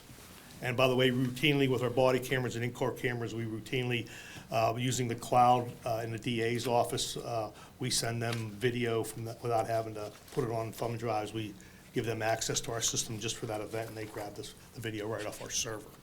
Tina was talking earlier, all this is kind of intertwined here about servers and keeping the servers up. There's a little more expense there. Some of that's also associated with us because we store everything on site here still. Not that the cloud's not coming, and we know it's here now actually, but for us future, we like to really, because the video we think is very important, we keep it on site here at on our servers that are located here, actually across the hallway, in a secure room and properly taken care of and secured as it should be, like everybody else does. So we're real lucky there. And of course, we appreciate, and I know our dispatchers as well as our police appreciate the fact that the municipality supports the dispatch center. It is an expense. How are we doing with hiring at the dispatch? Good point. Well, the dispatch center, it seems like we hire, we've been doing a little bit better. We currently have 8 full-time. We want to be at 9, so we're down 1. We have, we just hired a part-time person that's gonna start training up. Dispatchers are becoming like police officers in some forms. The training and a learning curve to get them to be, self-sufficient and be able to take care of it, especially since we do all 3. We're police, fire, and EMS. It's a full-service dispatch center. That takes a little bit more time than the old days of hiring someone, have them answer the phones. Those days are long over. So no, we're lucky. We're hanging in there. Just as a side note here, we obviously the residency thing is an issue that's playing itself out. I know with council, we believe that we would be a little bit. We strongly believe that we would have a better employee pool if the residency was not enforced as it is now. And I know that's something you have to deal with. Where are we at with our CBA? What year are we, which one is that, I guess? I'm sorry? Their collective bargaining agreement? Their clerical? The clerical. Is that one up? I think it's going on. We were, next week, to answer your question, we'll be meeting next week. That's We what were I'm going supposed to now. meet today, but they canceled out yesterday. So, Hey, Doug, I have a question. Yes, sir. I probably know the answer to this. Our dispatcher's part of the clerical union. Should they not be in some other type of union themselves? Joe. Being their high credentials they have to keep and records and that? I'm probably not I mean, okay. I would have no issue with that happening, obviously. I think they there is also a path in defense to them to stay in the clerical because it gives them an opportunity for other jobs in the municipality if they want to get out of that dispatching. So there's a positive there. But yeah, I'd be remiss to, I don't know how, I mean, if they would be by themselves, it'd only be a handful of people in that group instead of having more people, it gives them a little more. Yeah, I mean, to answer your question, yeah, it would make sense, but Yeah. but in the same token, like Doug said, they have other opportunities. What a union may not take them because they're so small, I don't know, you know. Oh, just I'm curiosity. just guessing, I mean, they do know, I mean, obviously, you can't take someone from clerical and just put them in a dispatch. Now, Right, we it's do have training. some people that were dispatchers trained went to properly clerical. and went to clerical, they do come back and help us, part-time. We switch them back down there, so that doesn't just While happen we're- the other day. While we're on that topic, could you outline, again, just for the record, what's peculiar about it from the EMD capability, plus their stuff that has to be cleared from the state police and NCIC? Well- What makes these guys different? Yeah, for the public, I mean, they have to have emergency medical dispatching, because they do, it's called EMD. That's a 3-day class, a 24-hour class, but they have to keep mandatory in-service or update credits on that, or education. They have to have APCO. APCO's American Public Safety Safety Communication. operator, yeah. Communication. Operator. Which is actually, it's, a lot of it's online, but it's almost 100 hours. They do that, just how to answer the phones, how to properly work equipment. They got to be trained on the certain type of equipment we have, which is all of them are a little bit different no matter where you're at. They have to have NCIC clean clearances. NCIC is the National Crime Information Center. Clean is the Commonwealth Law Enforcement Alert Network. That's how you run license plates, how you run criminal histories. They have JNet access. They have access to they actually aren't just a dispatch JNet, center. you may need to describe what that. I know what it JNet's is. the access that gives you access through the state system for all the criminal histories, your driving records, your photographs, the ownerships of your cars, the ownerships of your access to firearms permits, whether you have a firearm permit by county, that's all in JNet. That's all part of that whole. It's all kind of tied together now. They have access to license plate readers. They're part of putting that in, at least to access them when cars hit license plate readers or we enter cars into that. They get more access to right now currently than a regular Monroeville police officer does to some of the databases that we have. We do that intentionally so that we can document when we access those databases. We kind of keep that to a core supervisors in the dispatchers. So they really act not just as our dispatch center. They act as what everybody's calling now a fusion center. And what a fusion center is all this technology. In the future, it may be shot spotter. We don't have that, that would Yeah. be something I would talk to you about, a capital expense. We're looking at how we're changing and how we're making the municipality a more safer area by using technology. Days of maybe drones coming. I keep talking about drones every year. You're seeing that's all gonna be tied in to the dispatch, to the whole fusion center. Right now, currently, in Allegheny County, the dispatchers are so busy and so, because they cover such a large area, they can't do that extra stuff. Where our dispatchers are able to still be a dual role and do both. And that's what's happening in Allegheny County. The city of Pittsburgh started their own fusion center staffed by cops 24/7. Allegheny County now has a fusion center where they're taking all this intelligence information, because like anything else, you can get all this information, but if you can't organize it, it doesn't become any good to you. It's the same problem that the government has in the military and everything. You gotta have the information timely and in a place where you can use it and put it together. It also helps in investigations. We have dispatchers down there, I tell them they're my extra detectives. They do extra follow-up on stuff with the guys. The detectives, I think, will tell you the same thing. They help them out. There's a learning curve with all that technology. You can't keep up on it if you don't use it a lot, and that's where dispatchers that are staying in one set thing that they're doing 40 hours a week. In our case, more than 40 hours a week are full-timers. So, from a chief of police standpoint, I can tell you that anybody chiefs that I talk to, the county does a good job. You've heard me, I've never taken shots at the county, and I won't. They do a job that's designed in a big regional area. I mean, there's 1.2+ million people in the county.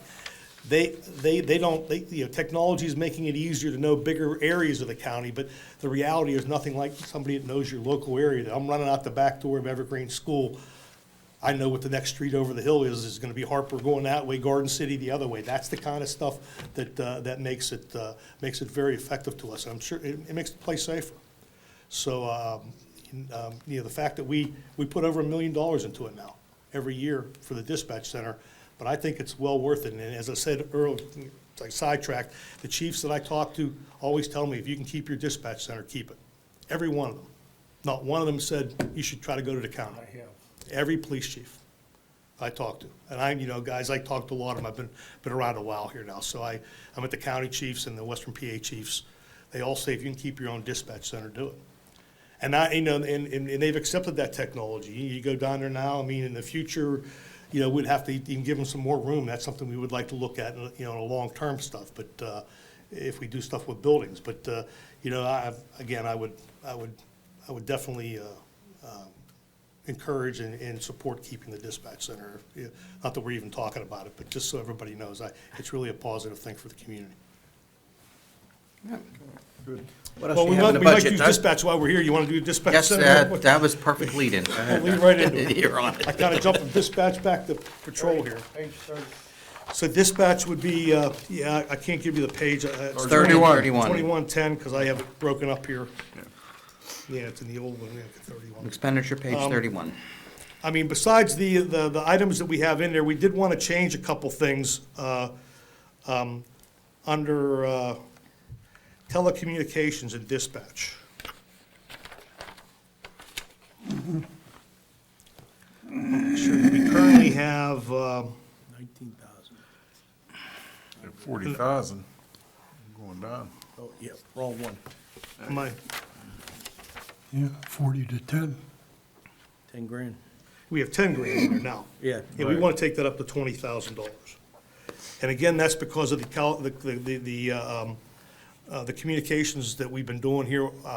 We talked a little bit earlier with the fire department, but part of that's also the back side of that is we had to upgrade certain, and that's the down, I guess, the downsides of having your own communications. You gotta, as the manager says, cost of running a railroad, I'll use that cliche, that we have to keep the telecommunications up and running, and that includes things from computers to updating the Motorola dispatch software. There was upgrades that needed to be done in there, and to maintain that. So, 20,000 is part of that. And then also in dispatch, I wanted to increase the radio, we had 10,000 in radio equipment. I wanted to take that goes down right below that. Again, it was, listed as 10,000. I'd like to take that up to 20,000 also because of the radios that are going on.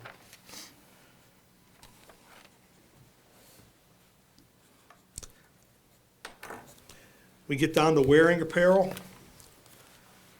We currently have 10,000 in there now. I want to take that up to 20,000. And again, the reason I'm doing that is we're going to change their uniforms. Since they got stuck in a, I kind of let them just wear civilian clothes here for the rest of this year. We did have a uniform, which was well, not a uniform, I'm in a suit, but a regular, looked like a police uniform. We're going to go to a more, I'll call it a softer uniform, the collared golf shirts, the golf sweaters when it's cold in the winter. We've always had some issues, even though we did a great job of putting its own air conditioning and heating. It has its own little control now in that room. We still have a real difficult time of keeping that, because the building shuts down the way the systems work. We have a difficult time of keeping that warm, or at least at a normal temperature in there. It's either too cold or it's too hot, one of those type of things. So we want to get them into more of a more standardized, and we will get them into a more standardized uniform. So that's just for this one time. The other time, why it was only 10,000, that's their normal uniform allowance. I think they get $250 a year.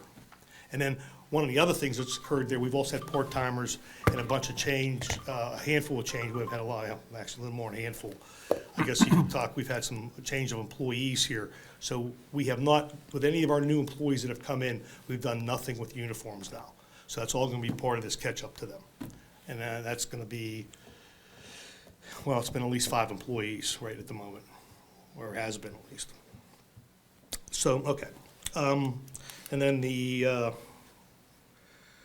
dues and membership, we have to belong to more organizations. We're trying to get Josh into that. So we wanted to take the dues and membership from 300 up to 1,000. And that's stuff like APCO, EMD. APCO's part of there's a few $100s for each person to belong to that every year. So we keep current with what's the latest standards in dispatching across the country. Seminar expense, we went from 200 to 1,000. And then to finish up the furniture, we want to take that up to 3,000. So the seminars, of course, attends training. once we get, with part-timers specifically, we're trying to keep a pool of 3 to 4 part-timers. We can't keep up to that. The county's talked about they can't keep people hired either. But so that's what we're trying to do, and in doing that, attending seminars or types of training is important. And then the final one here is increasing from 1,200 to 3,000 for the chairs. One of the things, the chairs that happen, everybody says chairs. Well, think about this. They sit in those chairs 24/7. We got 3 or 4 of them. In big dispatch centers, believe it or not, a lot of times they buy the person their own chair, so they only get to sit in once a shift. The chairs break down. They have bulbs to pump them up. They cost somewhere near $2,000 a piece for one chair. I mean, they have, if you go down there and look at those chairs, they get worn out. We don't use it every year, but it's like to have it if we need to have it. We have a couple spares. We only have, I guess we have 3 in there. We have 3 spots. We have 1 spare at the moment. We make sure to have a second spare that they can change in and out. So that's why I wanted the furniture. And then the furniture also includes stuff with desktops and things like that. We've had to change a handful of stuff in there. That was never designed to be a dispatch center. That was designed to be a reception area, if you remember, the guys that have been Doug, here. are these all increases since you met with Josie? That's and correct. Yeah. Okay. I was gonna say, didn't you meet with Josie? I was just sitting there thinking, well, why aren't these numbers plugged in here you're talking about? I mean, We tried to plug them in after, boss, but Josie wouldn't let us. It was after the book was printed. Yeah. Yeah. Everything wasn't exactly on the same time, so Yeah, why you yeah, were gone, yeah. Tim. That's Some of the good, stuff we while you're caught on here too. vacation. Vacation. All right. So that's the dispatch. So then we'll go, Well, one question, Doug. On the Yes, sir. telecommunications, it looks like you have $4,765 left in this year's budget, or is that what there's he's all saying? kind of spent. contracts coming up, Mike. At the end of the year. At the end of the year, we start catching the contracts. We actually have Motorola, and of course now it's gonna be AT&T, it's gonna be, the Cradle Points, which is the routers that we're talking with the fire. All those, we get the maintenance back on that. We actually put we have a maintenance program, and of course, the big computers that run the dispatch center and the monitors and everything that goes with it, it's all on a maintenance program. So that's what that's all about. We've tried to, over the years, not cut them out. We did that with the Motorola CAD system here, where we didn't take the maintenance for 3 or 4 years, and then we got hit this year with the $100,000 hit on us. So, because they do the same thing. Motorola's got that 5-year, just like my tasers, which we're kind of trying to get longer out of. Motorola's got the 5-year program where after 5 years, they stop supporting the stuff. And then it becomes problematic in getting it maintained. You're playing, you're robbing Peter to pay Paul or somewhere to make it happen. So they kind of tie you into a maintenance program. That's just, where we're at here. Okay. Is that all for dispatch, or? Yes, it should be it for dispatch. Questions? Any questions on as this? communications? Anyone? Okay. Just, again, a reminder, the dispatch center, again, a little price there when you look at it, but it's also, in addition to that, it's our intelligence gathering fusion center too. It's not just the dispatch center. All right, are you going back to patrol? Yes, sir. Which page? 20, 33. 32. 33. 32 and Well- 33? Yep. I guess. 2120? The big cost. Yeah, okay. Only 8 mil. Yeah, you're right. I mean, obviously, the real issue here, I guess, is staffing. The patrol division currently has 38 people assigned to it. Of that 38 people, there's 9 supervisors, one of which being a lieutenant that's still part of the staffing for it, administrative lieutenant. And then because my staffing at this point is 44. As we sit here now, as I talk to you for various reasons, the patrol division has only operating people that can be in at 30. I have 8 people on some type of military leave. I have well, he's actually a detective, so that wouldn't be that, be 31, excuse me. He's over in the Middle East right now, or going to be over in the Middle East shortly, on an 8-month, at least an 8-month deployment. I have the rest of the individuals there. I have them on light duty, or they've been injured, or we have a guy, I guess you want to call him long-term at the moment. So the staffing of that division has been taking a pretty good hit here. Obviously, we are in the process of hiring. We gave the written test, well, about 2 weeks ago now, I guess, 3 weeks. And we're in the process of, unfortunately, none of that stuff happens quickly. We have the oral interviews we hopefully are going to get done here the second week in November, get the physical agility out of the way, promulgate or certify the list by the end of November, start backgrounds by December. That's our goal. So What are you looking to hire? well, that's, I mean, I would like to get to 50. I believe this budget was budgeted at 48.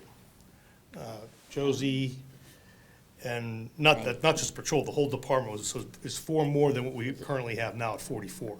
Okay. Yeah, Could but be, we yeah. never got to that, obviously, from the last list. So, and of course, we're picky about who we hire because we want to make sure that make that decision correct at the beginning, because that solves you a lot of headaches down the road here for the next chief after me and councils after us, and it just, you want to get good employees. I think we had a good pick this time. We had 58 people took our test, of which we take the top 40, and that's where we're at currently after the written test. I'd like to get to 50. I certainly would like to get to 48. 50 would be nice.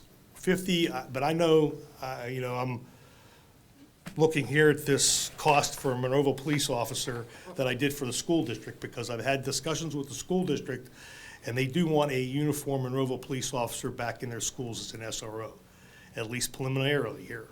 Of course, the election may be something different. We'll just say that now as we speak. And they did tell me that they were willing to, pay for 180 days. So that's the full year of a school year, roughly. 75%. 185. I think it was 185. So that would be somewhere pushing 75% of that salary. Maybe not quite 75. Amazing Maybe offer. make 70. So we'll see if they continue to do that. Don't kick me. So we might get one partially funded with the school district money. I'm in favor of that. I've already said how I would plan that, put him in uniform, assign him to detectives, and he'd be my juvenile officer / school resource officer in the school.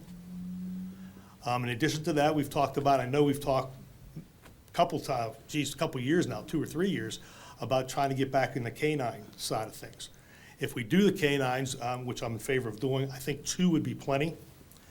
Ideally, to do some different scheduling systems with them, that's gonna have to be a negotiated thing with the union guys, which, but certainly even one on daylight, one on second, or one on second, one on third, depending on how that looks up call volume for us, would be a good addition to the department too. We would put that as in the patrol division like we did previously, so we keep them part of our staffing and part of our minimums.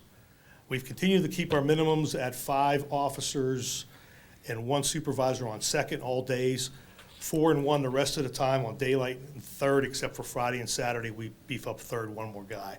So we have 6 officers working, 11 at night to 7 in the morning Friday night, 11 at night, 7 in the morning Saturday. All the other time, we only have 5, at a minimum 5, except for second, they have 5, or correction, 6 all the time. And that staffing's been pretty much the same for, since the mid-90s, probably. We've been at that. We haven't changed that type of staffing. Did you budget for the canines last year, or no? We put some That was in capital money in. capital. We did not budget the patrol guys for canines. What about Because there'll be a capital expense if we do that. We got some certain things we have to buy for the dogs. And then it goes back to obviously how many cars we have too, Mike, because we can take older cars and retro them and stuff like that, but that's one of the things that's hurting us right now. You just heard with the fire guys. It's not as bad in the police department, but they could not finish their 2024s. So right now, they're gonna open their 24 lineup for police cars. I know this is capital, but they're gonna open it up only for a couple months, and they're going right to the 25s. Who's hauling? prisoner Oh, downstairs. it's downstairs, yeah. That was gonna be my question. You know, do we have the vehicles that we can convert into a K-9 unit or something of that What we nature? used to do is take the older cars with some mileage on them and convert them Right, over. yeah. Okay?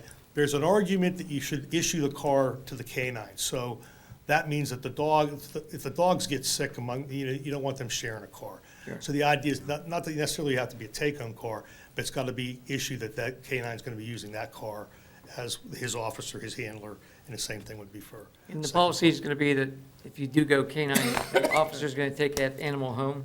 That's the way we've done it in the That's what I past. thought, yeah, okay, As thank you. long as they, in Monroeville, dog don't leave Monroeville, correct? All our take-home, because we do have a residency issue, correct, you're right, Bob. We do have that we don't, you can live outside the town. Anybody that lives outside the municipality cannot take a take-home car home. Right. It stays in the municipality. That was agreed upon when the manager negotiated that. Same Yeah, thing that's with a dog stipulation, then. yeah. That would be, oh, absolutely. Well, the canine would be with the. I would, Right. be absolutely. The Now, what would car. happen is, With the if car someone and the had a officer. canine and lived outside outside, and again, we'll Wait, talk let about me- expenses. Hold on Mike's- one second, Shanti. Let's clarify that point, because you guys both said something different. The Go ahead again, canine, the Dennis. canine, the car is issued to the canine, which would basically mean that the officer Has to live in Monroe. has to live in Monroe. Well, Right. okay, well. No, time- I wanted to no, stop it. that's That isn't good. the Okay, case. I'm Go ahead. copying it. The officer could live outside Monroeville. The question right. would be, would we build him in the past, Public Works has built kennels for those officers just gonna say, with a fenced-in area at their home for the canine.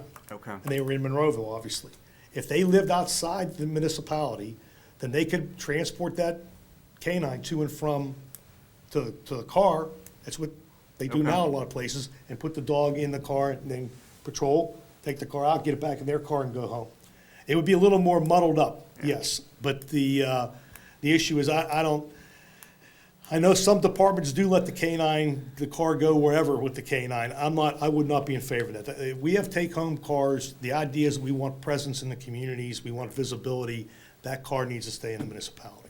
Does that help everybody clarify? Because the canines become a very expensive piece. Now, just to Yeah. clarify on the patrol division budget for the canines, at this point, they are considered part of the regular patrol staffing. They're not a specialty officer. That's correct. So there's no impact on that in terms of the salaries in here. However, there's an expense issue related Sure. to the dogs in terms of certification and and we're not- maintaining costs, which is not reflected in here It's not just yet. reflected, that's correct. And the reason it's not reflected, because there's still capital expenses we have to talk about, what we want to do that. And then the training expense, which would be losing the officers for 6 to 8 weeks, or 8 to 10 weeks, while they train the dog. Purchasing the dog, which can be upwards of $6,000 a dog.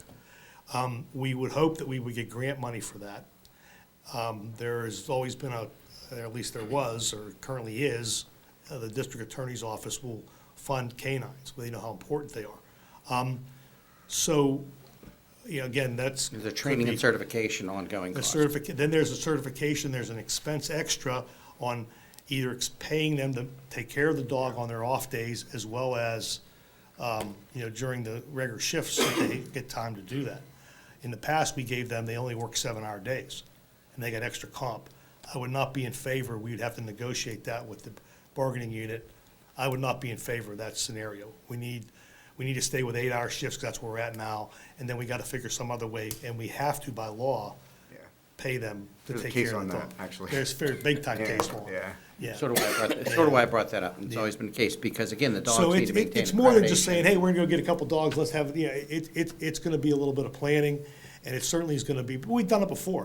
We have the policies in place, we have all that ready to go, they just need to be tweaked a little bit. That's not a real issue at all. The issue is, obviously they need to be selected. The issue is we gotta make sure we get good people in there that take the dog and know that they're gonna stay with the program at least for 5 years. That's part of a contract that we have them do. So there's a lot of little things there, but we've had them before. It's probably time to get back into them. That would be drug dogs, right? Be both. We do a utility dog that usually gets, there's that, again, Bob, good question. The dogs, we get them to be multiple trained. They're actually called utility dogs, but they're good with scent searches for people, articles, narcotics. Usually it's just been the 3, marijuana, heroin, and cocaine. They throw a little bit of meth in there too. And then it's obviously bite and hold and command for for tracking people when they're going after a bad guy. So yeah, I mean, we don't just do one course dogs. I mean, we get a little bit lost in the one dog that just does not, that smells drugs or just goes, looks and smells explosives, they're a little bit better, okay, than someone that's multi-trained. But for us, the cost effectiveness wouldn't be there for us. more just We have to be curi- multi-trained. More just curiosity, but what about the synthetic drugs that are out there now? Do they have them trained for that at all? or- You know, I don't know. Okay. I wish I could answer that, Dennis. I really don't know. I think that they do look at some of that, that there's, you know, like the meth, they don't really do for meth, but there's some precursor or chemical Yeah. in cocaine and heroin that's the same as meth that they grab. And that's what they're doing. Remember, it's all odors. It's a game to the dogs. They want to find that odor. And, you know, I said, geez, I mean, at one time, we had 4 assigned here at one time, years ago. And this may surprise you, even in healthcare, the UPMC dogs are assigned to in their police department and assigned to the hospital, and they focus on drugs in many cases in terms of, you know, as people enter the buildings as well, and the search, and then explosives. Massive training.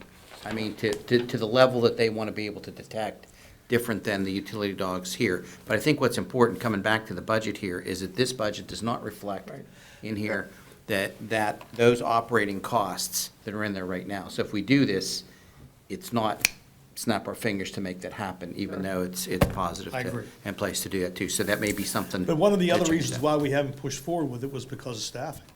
We're just trying to keep the shifts filled. And, you know, we need to have a little bit of play in staffing. You know, I'm not asking for, you know, not, you know, overload here, but the reality is, we've kept our, you know, if you look at, if we end up getting you know, an SRO at the school, so that'll be another person there. And if we end up, you know, we'd like to increase the detectives by another one on top of that, because our follow-up crime has been pretty dramatic here, and they do an outstanding job. And then keep enough guys to make sure that we're staffing and not having to depend on overtime to staff up the shifts as we currently do. And we just do one SRO at the school? Well, that's what they're asking for right now. Because there's like a court time element to that as well, that, I mean, they may not. There is, and that would be, they're not talking about getting rid of their police department. They're talking about, and again, that would be another thing that we have to sit down and discuss. Yeah. But you know, it all comes back to the staffing, to having the people.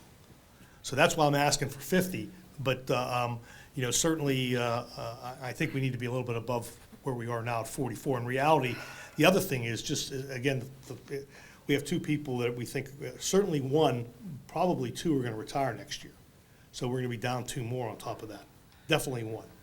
And then we have another one here that certainly has had some issues that he may not be coming back either. So you're looking at all, there's stuff there. There's manpower issues there, And I absolutely. think we had those, Dennis, you and I and the mayor have had those conversations with and Tim also, apologize, with the school district, you know, to do that. And that's the first equitable sound that I've heard in a long time. Yeah, yeah. It's great, you know. Did you know about that? I'm just, talk about that later. No, yeah, no. That's probably why we were getting invited to meet with them after, yeah. Okay. Makes more sense right now. Thank you, though. Yeah. That's great. You wanna do? Anything else in patrol? Yeah, well, no, patrol, well, there's some changes here too. We want to up a couple things here. I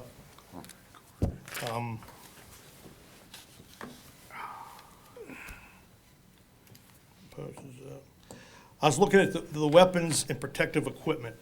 We currently have, on 120, I think we have, or it's under 2120, excuse me, budgeted there. Make sure I got it.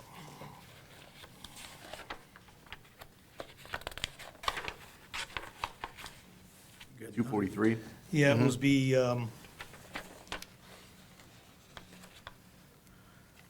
under wearing apparel. Trying to get the fund though. 328? 328. Thank you, guys. Get 50,000. No, I thought we had, it was 90,000, correct? 50. 90 for 90's the the weapons, weapons, yeah. No, I'm sorry. protective Yeah, equipment. I'm sorry, it's weapons protective equipment, all the way down there to 240. 90,000. That should be at the bottom, right? That's in the middle. 243, right in the middle. 243, right in the middle. Yeah, because so we have budgeted 90,000, Yeah. at that location. I'm having a. Last year's budget was 120. Right. We want to keep it at 120. Okay, so increase of 30. The reason that, we initially looked at it 90, but then when we look back at it, we're quickly, actually, I almost think the whole patrol division's there. We're replacing body armors associated with in there too, which means we're doing that over the carrier vest, where you see they wear the vest over the uniform. So that's why we wanted to keep it at 120. And then wearing apparel right below that, we want to take it to 6,000 from 5,000, or correction, Right. 60,000 from 50,000. That's their normal uniform allotment, but anticipating hiring new people, we know we're going to have extra money needed to fit them out. A police officer to fit out in a uniform without the gun, without the taser, just a uniform, leather, pants, shoes, flashlight, hat, raincoat, winter coats, almost $6,000. So it's some money. And now we prorate their uniform allowance for a few years after, so they don't get the full. Currently now they get $950? $900. They get $900 a year in uniform just to maintain them. So, that becomes a little bit of a pricey bunch there. I'm sorry, Doug, you said you want to take that up to 60? Yeah, Okay. from 50 to 60. Yep. And then the weapons and protective equipment stays at 120. Yep. And then the automobile maintenance, I suggested increasing that because of all the other, it's at 40 now. Take it up to Yes. 50. 50. But that's just a guess. I mean, I'm giving you Right. a little bit of a guess here. We have 5 brand-new cars that finally come in. They are currently being upfitted at the upfitters, meaning that light bar, radios put in them, all that kind of stuff, in-car cameras, all the things that happens with that. We had ordered that equipment. Dave O'Neill, before he went off, was ahead of the game here. He ordered all that equipment early on, so it was in. So as soon as the cars came in, they went right there and started getting worked on. So I'm hoping to have them in, a couple of them, on the road before, not the end of the month, at least before the first or second week of November. We are now getting vehicles that are well over 100,000 miles on them. The way we request 5 vehicles a year. We're playing a big catch-up on that where we're getting hit. The 24s, again, I was going to ask the manager here in November, which is like, a couple weeks away, that we need to order our vehicles for next year in November, next month. And we're looking at 6 vehicles for next year. So, but I know that's a capital issue, but I just want to throw that out. We got way behind here on the cars. And then one of the other things, like anything else, if you remember when I came in and wanted to, it's just a little paradox here. I wanted to stay with hybrids. These new 5 that came in were not hybrids. We had 6 total hybrids, and we started having all kind of issues with them when they got around 30,000 miles on them. And even to the point that that we had cars sit literally for 2 or 3 months at the dealer. So that's an issue. So even these new cars that we are planning to order in November, if it's okay with council for next year, we want them to be all gasoline cars right for now. The problem is Ford stopped making sedans, as everybody knew, last year or 2 years ago. These SUVs, they are trying to do, they're supposed to be next year, they'll be 25s, by the way. When we order them in November, we're skipping 24 because they're only running 24 for the pre-orders that they had to get caught up with. So they're only going to run the 24 line for 2 months. So the cars we order in November will be 25s, but they won't be delivered to sometime in the summertime. If we're lucky, Ford isn't on strike, the assembly lines don't go down, we lose all the parts, all that stuff that goes with that. So we're just trying to keep ahead of the curve there. So we're hoping that we'll get gasoline, certainly regular gas. We are going to be back in hybrids, though, because Ford this year, meaning 24s for that 2-month spread, are making 60% of their Ford Explorer police vehicles and all Explorers as hybrids, only 40% with gas. I assume for 25, it's going to go up even higher. So the hybrids are here to stay. It's just a matter that they got to work the bugs out of them. And they know they got some problems. They got a transmission problem in front of them, a front-end differential problem too. And that's what we've been seeing. The state police saw that a few years ago, and that's why they jumped to the Dodge Durangos. Now, the other reason they jumped to the Dodge Durangos was they wanted rear-wheel drive cars, and they were still making rear-wheel drive cars. The second they jumped to the Mopar, to the Dodge, Dodge stopped making their rear-wheel drive cars. They're not even making them anymore. So you guys, this is like, flipping a coin. What they're gonna do, what's gonna happen, this is that whole changing thing with vehicles. But eventually, we're gonna be in hybrids. And hybrids, if they work correctly, are a functional thing for police departments, I think. Because they sit at idle, they have stats on them somewhere 60% of the time, and you see them at the scene, they have the lights going and all the stuff. They could sit there on a battery. If the battery was working right, and it seems like hybrid's the best of both worlds, because probably the future, long after I'm retired, is gonna be all Did they get electric. the other hybrids fixed yet? The ones that were They sitting haven't, for 3 two, months? two of them are still out, no, they haven't. Are they all the same model? Is that like a defect in the, I wish I could tell you, every time we asked Ford, they just kind of, shrug their shoulders. They kind of know they got an issue. Yeah. Okay? I don't think it's like we got a bad batch. I'm hearing it all over the place. The city's having the problem. State police tried a couple, stopped it right away.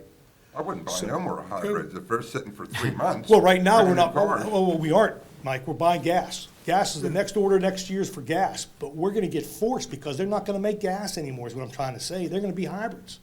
But let me Right ask you- now, 60% is hybrids, 40% is gas. Well, let's come back to this piece on patrol in terms of the operating budget and costs from it. So you're saying, same thing that we just found out from the fire department and everything else, that those costs for maintenance are now higher? Well, absolutely. I wish I So could tell you we're exactly. we're missing again. Well, I'm only asking for 10,000 there, but that's a guess. That's a guess. I don't know. I mean, We may we talk need about more. capital purchase and the problems with that. I mean, what are we looking at, what we spent already? 12, What 13? do we spend? No, we talk about parts, tires are tires, that's. Well, tires are just, they've been. Tires are tires. Yeah. But, just mostly parts and things that are Vehicle specific, part, you still got 38,000 left. yeah. Where are we at here? You looking at parts, you looking at equipment repair and maintenance is down, there's a hole in mine, but it's 374? Mm-hmm. Now we're at 13 as opposed to Mm-hmm. the Yeah, because 12 most of the looks stuff, like before, 12.5 in looks defense, like a before. lot of that stuff's been warranty too. Been warranty stuff, though, that they've been dealing with. I mean, we don't pay for it when they fix it. When they finally get it fixed, it's Yeah, it's but you getting don't paid. have the car. We just don't have the car Yeah, for 2 that's, months. Yeah, that's horrible. yeah, absolutely. I take care of all the bills and stuff. A lot of Michelle, come on up. the, Michelle, come on, so we can get recorded, so you're in part of, I'm sorry, I know, but it's, in technological age, please. but under the, automobile equipment, we've had some wrecked vehicles this year. So when we get reimbursed, it gets put back into that account. So that's why that account is a little bit off, so. That's my best explanation, but looking at the bills before that, they are considerably more than what they were last year. Can we, back to, again, I hate to give everybody homework, okay, but it's the same, I'll say the same thing again.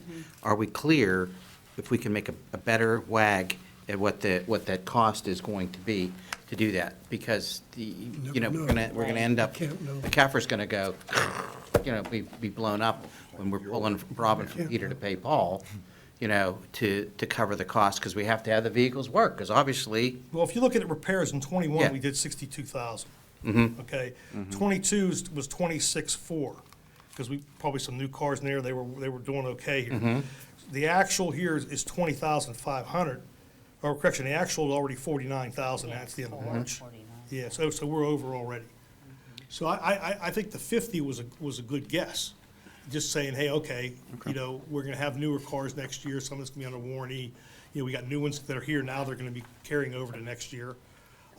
So I'd probably you stay don't have to, with. don't go too far. Don't go far. I have a feeling you can need some backup And here. obviously, everybody knows that Dave O'Neill, we've been dealing with, again, another person, Don. He's been off for, half a year here because of medical issues. So we don't have that, he would be able to tell us exactly what he. So we need a better forecast. So forecasting's good. I mean, we're certainly willing to do the homework, Eric. Yeah. That's not a problem at all. We'll Yeah, gladly please. see what we got. We'll talk to the people over there. But the 50,000, I thought was a pretty good, I mean, there's a theme here, and I bet you it's gonna be worse when we get to Public Works. I know. There's a theme going on here that's saying we're underestimating, an operating expense, again, out of our control, to do that. That's gonna hurt us, and it's gonna hurt us on the other operational side when we move, to balance that out. I know everybody says, oh, it's in the line item. No, it doesn't work. It's, the whole thing. See, I read the cap. You didn't think I read that, did you, Josie? Pay attention to that now. It took me 5 years to figure out that what's in there to do that too. So we don't want to be, and it's going to be worse, I'll bet you, when we talk with Paul. So. Yep. All right, so patrol, we're good? Or No, what else we need one more thing in what else? patrol to finish it out. Contract services, it's sitting at 13,000 now. 130. 130,000, excuse me. Yeah, 130, yep. Well, I like your numbers. Here. Zero. You missed a zero in it, yeah. Because I'm doing off another piece of paper other than the thing. We want to take that up to 175, and that seems like a whole heck of a lot to jump there. The reason we want to do that, though, is that we've gotten involved in tower rental, Bearcom, which is the Motorola, Lexipol, which is our Scheduling software. our software for to get us accredited, as well as to. Sorry, Lexipol, sorry. As well as do our policy manual and everything that goes with it. But the real issue is the plate readers. The plate readers now have got bought out by another company that started this whole change from the original company that we had years ago when, it's still through the DA's office, DA's a pal, he was ahead of his time on this. It's certainly done a unbelievable, just to give an example here, we had a smash and grab where somebody stole out of one of our laundromats the cash machine, the ATM machine. Never would have solved that. Right now, if he's watching, there's warrants out for him to go pick the guy up. We were able in 2 weeks to solve it. And it wasn't somebody that just did ours, did multiple communities around the area. And the only reason is the plate readers, period. So the plate readers are getting tied together. There's actually 4 or 5 different systems in Allegheny County. There's actually even a little bit more than that because some municipalities have their own. We're part of the DA system, which includes multiple counties. Westmoreland, right now, plate readers all the way out to 66, and they're expanding. Beaver County, all the way down 79 into Washington County. All those areas. The city has a lot of them too, and they're actually going to be talking to each other.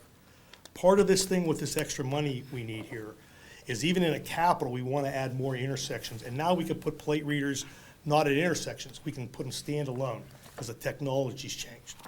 It's certainly the way to go. This money here is, we're going to then coordinate the regular cameras because each of those intersections have a camera reading license plates, but they also have cameras that take just pictures of the intersections. And we're going to tie them all together. The company's out of Florida, it's called Plate Smart. They took it over. They do we have a maintenance company out of Plum that maintains them.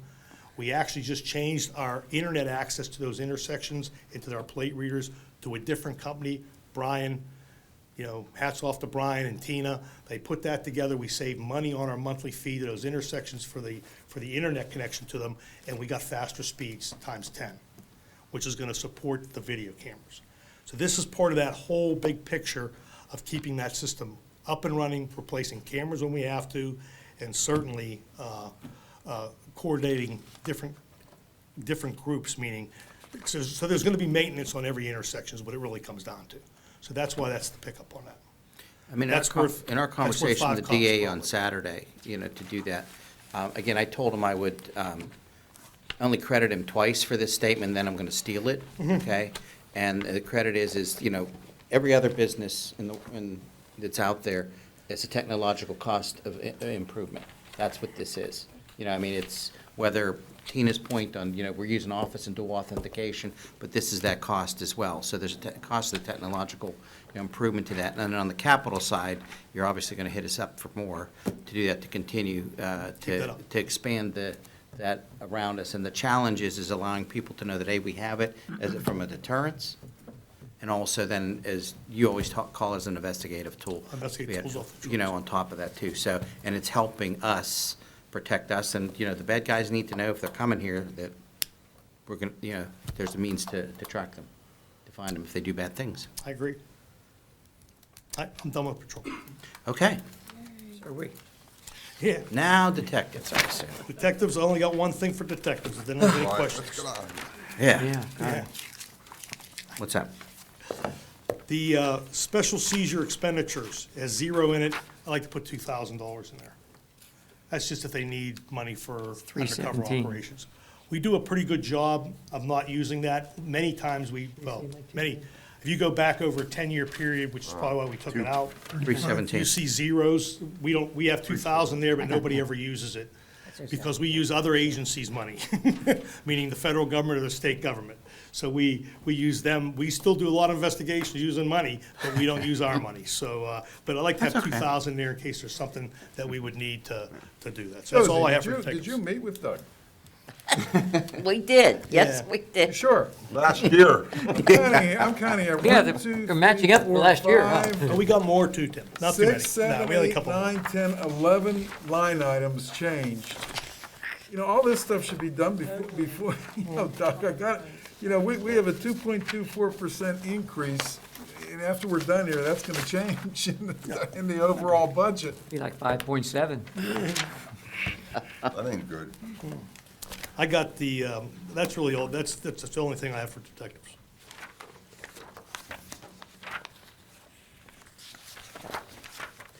Anything else? Well, if you want to go over the chief's one, there's nothing there we're going to talk about. Okay. Oh, there is one thing, and there's medical supplies in there for the AEDs. That's all I need for the increase to $1,000. We had that in a different place, that just needs to be under my thing. Wait, I think it's, I 242. can't read the number. 242, Yeah. 410, Yeah, 242. 242. there's nothing in it now, Yeah, right? yeah, we want to take it to $1,000. Okay. Paying for batteries. The batteries are coming due on it, that's all it is, just the AEDs. And I take care of all the AEDs, not just here, but all over the municipality. At the Public Works Building, at the library, all over the place. And we've added more AEDs too. And we've been known to use them. Yep. And I just got in a correction in 2135. Any questions on my 2105? 2135. It's about sick day buyback. He had nothing in there. We have 2 people in there that would be eligible for that, Josie. Okay. That's all I have. I'm not sure what they get for buyback, but just that, whatever that sick day buyback is. Want to make sure you caught that.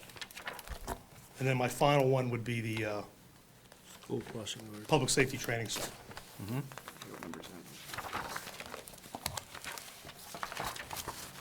The school crossing guards? Well, school crossing guards, currently we only have 3. That also, I think that pretty much stayed the same. We didn't really change anything there. We may have increased something, I think we might have increased something with their pay for their phone, but there's currently only 3.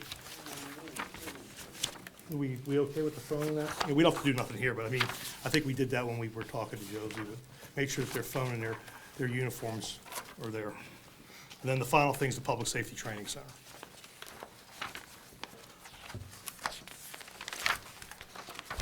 Yeah, not the final, I got one more final thing, 2 final things, sorry. Somebody throw a bat at them.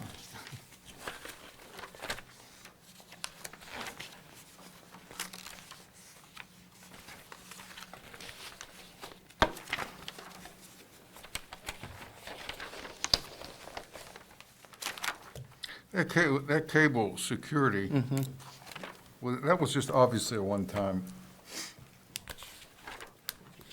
In what, sorry? 22? On the Public Safety Training Center, 325.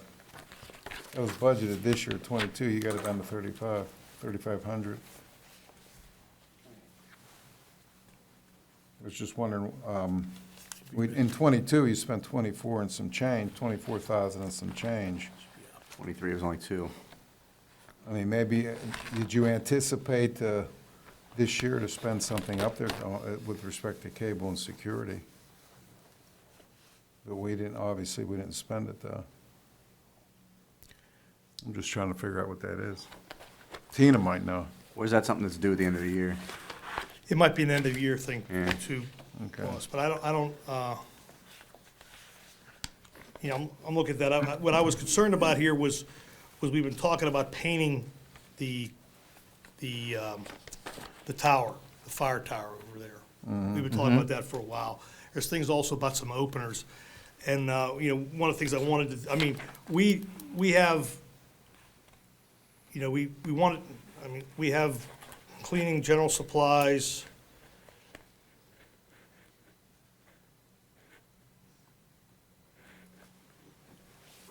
Telecommunications at 13. That, and then below that is also the cable security, though. Now, we want to keep that, there were some other internet access. You know, we're obviously building that's going to be a Tower. a revenue, 2,000 a month. Yeah. We didn't even put that in the revenue. Yeah. Oh, yeah, I was, When I is was that thinking gonna that. be As soon as you started? said that, I was thinking that. Mike wants to get his phone, but it worked Gonna at be home. started. You know, I talked to them the other day. I thought that because the weather's been beautiful, get started now. It's going to probably not get started to the first quarter next year, end of the first quarter of, that's what they're telling me here. If the weather gets good through the winter, who knows? But they are saying at March time to get started, hopefully finish it by sometime in the summer, if not sooner. But you know, Mike, they got to bring telephone poles there. They got to bring power to that.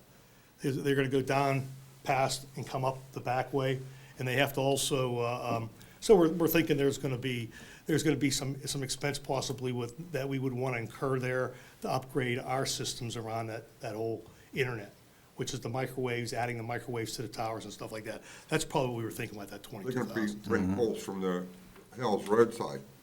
Correct. That's where they're gonna cut, because they gotta get more power to there. There's no power there. And, you know, as you're well aware, we maxed it all out, which means they're gonna have power to add on in the future if we want to, because it'll already be run for us. And our issues there always been is because it was such an isolated area over the years that we couldn't get internet back to it. Because, you know, we played with Comcast, we went from Comcast to Verizon, back to Comcast. I don't know where we're at now. We just put something else because we wanted to get the Wi-Fi capabilities during classes where, you know, 50 or 100 people can use their phones and all that. So that became a whole big issue over there. But Tina and Brian did a great job of getting something up there that's an adequate business type of internet access, which we use all the time over there. Anytime we train, I just used it yesterday morning. So, cool.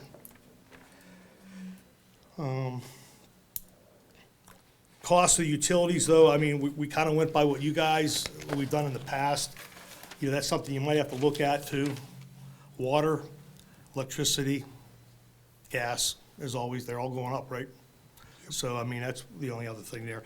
And if we wanted to put some extra money in there for, the argument would be that we are currently now, when you look at that budget line, it's 77,000, it went down, what, 5,000 from what we had the previous year, budgeted for. The true of it is, you gotta take somewhere in the neighborhood of almost 30,000 off of that. And that's what that really costs us, because we generate 24,000 right off the bat from the Forbes Health System, and they've agreed that they're doing it again next year. And then now we're gonna get, whenever that tower is completed, we're gonna get another 24,000 a year in rent. So this thing becomes, when you look at this thing, what's over there, just think about what's over there. I mean, we put some capital money over the years, but when you look at, you know, we've had the feds put a lot of capital money over the years. When you look at that and grant money, and we run that on that shoestring budget, probably something, well, if we get 48,000 a year now, we're gonna be doing it for less than 50 grand, less than 40 grand a year. And it provides us with an outstanding facility. Oh, no, I mean, it's right off the charts. Sure. You know, we absorbed that in, you know, obviously Michelle gets stuck with a lot of the work there, but we absorbed that in the police budget by, you know, making it scheduling it and doing all the stuff that we do in the back end. And Paul and the Public Works do an outstanding job of maintaining it. You know, we absorbed that in that budget too, so maybe there's money there that they spend every day over there trying to, you know, empty the trash, clean it up, do the stuff that they have to do. They do a great job. So, but that's probably the, you know, the best bang for our dollar, the training center. And getting that tower painted, we should really try to do that. They tell me, and even today, I got another quote on some costs there. It should be less than $10,000 to get it done. Now, this is not I like. mean, that's the pa- just for the paint. No, he said we should be able to do it all for 10 grand. I just talked to the guy today. He could bring a guy up from Maryland to get it done for less than 10 grand. Wow. He says the paint is expensive. Well, again, we're talking. We're not painting somebody's house. Please explain what this is. Well, in no, the they're tower. scrubbing down Yeah. the thing. They have to scrub it down. They're gonna spray it if they do it. He's saying they should be able to do it for less than 10 grand. It's not that big a deal. Which will then increase the capacity of the tower to do what? Basically, just to survive so it doesn't rust out and fall out. It But doesn't also- really change anything it I does. thought it added to the And, capabilities. you know, and the fire guys are trying to get more panels redone, the inside. We got one room that we can burn in. They're trying to get the other room back up, but that takes, they're looking for a grant, for that. That's like 70 or 80,000. Okay. To do that, so to add to that capability and an accreditation for what the center does too. But this is just, you're talking about the outside, the paint issue that came up previously, this is just about maintenance. It's just maintaining the Is he paint. talking now, Doug, to bring that guy up to do it? He just gave me names of people that would do it here if we wanted to get it done, Jim. We did bring a guy over to take a look at it and try to give us a quote on it, and local guy, and it was like, you know how that goes. Oh, yeah. It is Sherman-Williams paint, everything, Harold said before is correct. It's a special paint, you gotta wash it down, it's a metal-on-metal paint, they call it, it needs to be done professionally, but he says, really, when you look at it, the job isn't that big of a job. You get people that can spray it, you're gonna, tape off the windows and away indoors and away you go. I'm just looking at time period of maybe getting it done now. Well, Might be a Winter weather. comes in I'm all for for- 10 I grand. mean, it might be, the a weather- Yeah, I don't know, that's what I mean, 10 grand. Are you gonna be Which 10 it's been like grand it's been the next past year? couple of days, been good, so, all right. And the only thing I would, in closing, unless anybody has any more questions here, I know we're getting a little long. One of the persons we've talked about this, and just, I'm putting this out, I guess, obviously, if it's something we look to do, and I just blindsided the manager with this 2 days ago, but, I had talked to Paul Estock in Parks and Rec. Of course, I also have a hook there too, we'll just leave it at that. But we're talking about, one of the things that the trend is, and we are gonna be part of an alternate response for mental health. We're a test, we're beta case. That's gonna probably happen in March of next year. They're training now, they hired a company, Allegheny County Department of Human Services, hired a company actually, they came out of Louisiana. So they're gonna they got the contract, they got the $1 million plus contract, and they're gonna train up people, and they're gonna put them in cars, and they're gonna be doing a co-response or a alternate response from 911 calls for people with psychiatric issues that can be done safely. The second part of that is a lot of municipalities, and I say a lot now, there's probably about 6 or 7, are starting to look at hiring their own social worker to be part of the police departments. Hampton Township's had a very successful program. Currently now, Moon Township's doing it. The city of Pittsburgh's doing it in a different way, but they're doing it. The Millville and Etna are doing it. That's just to name a few.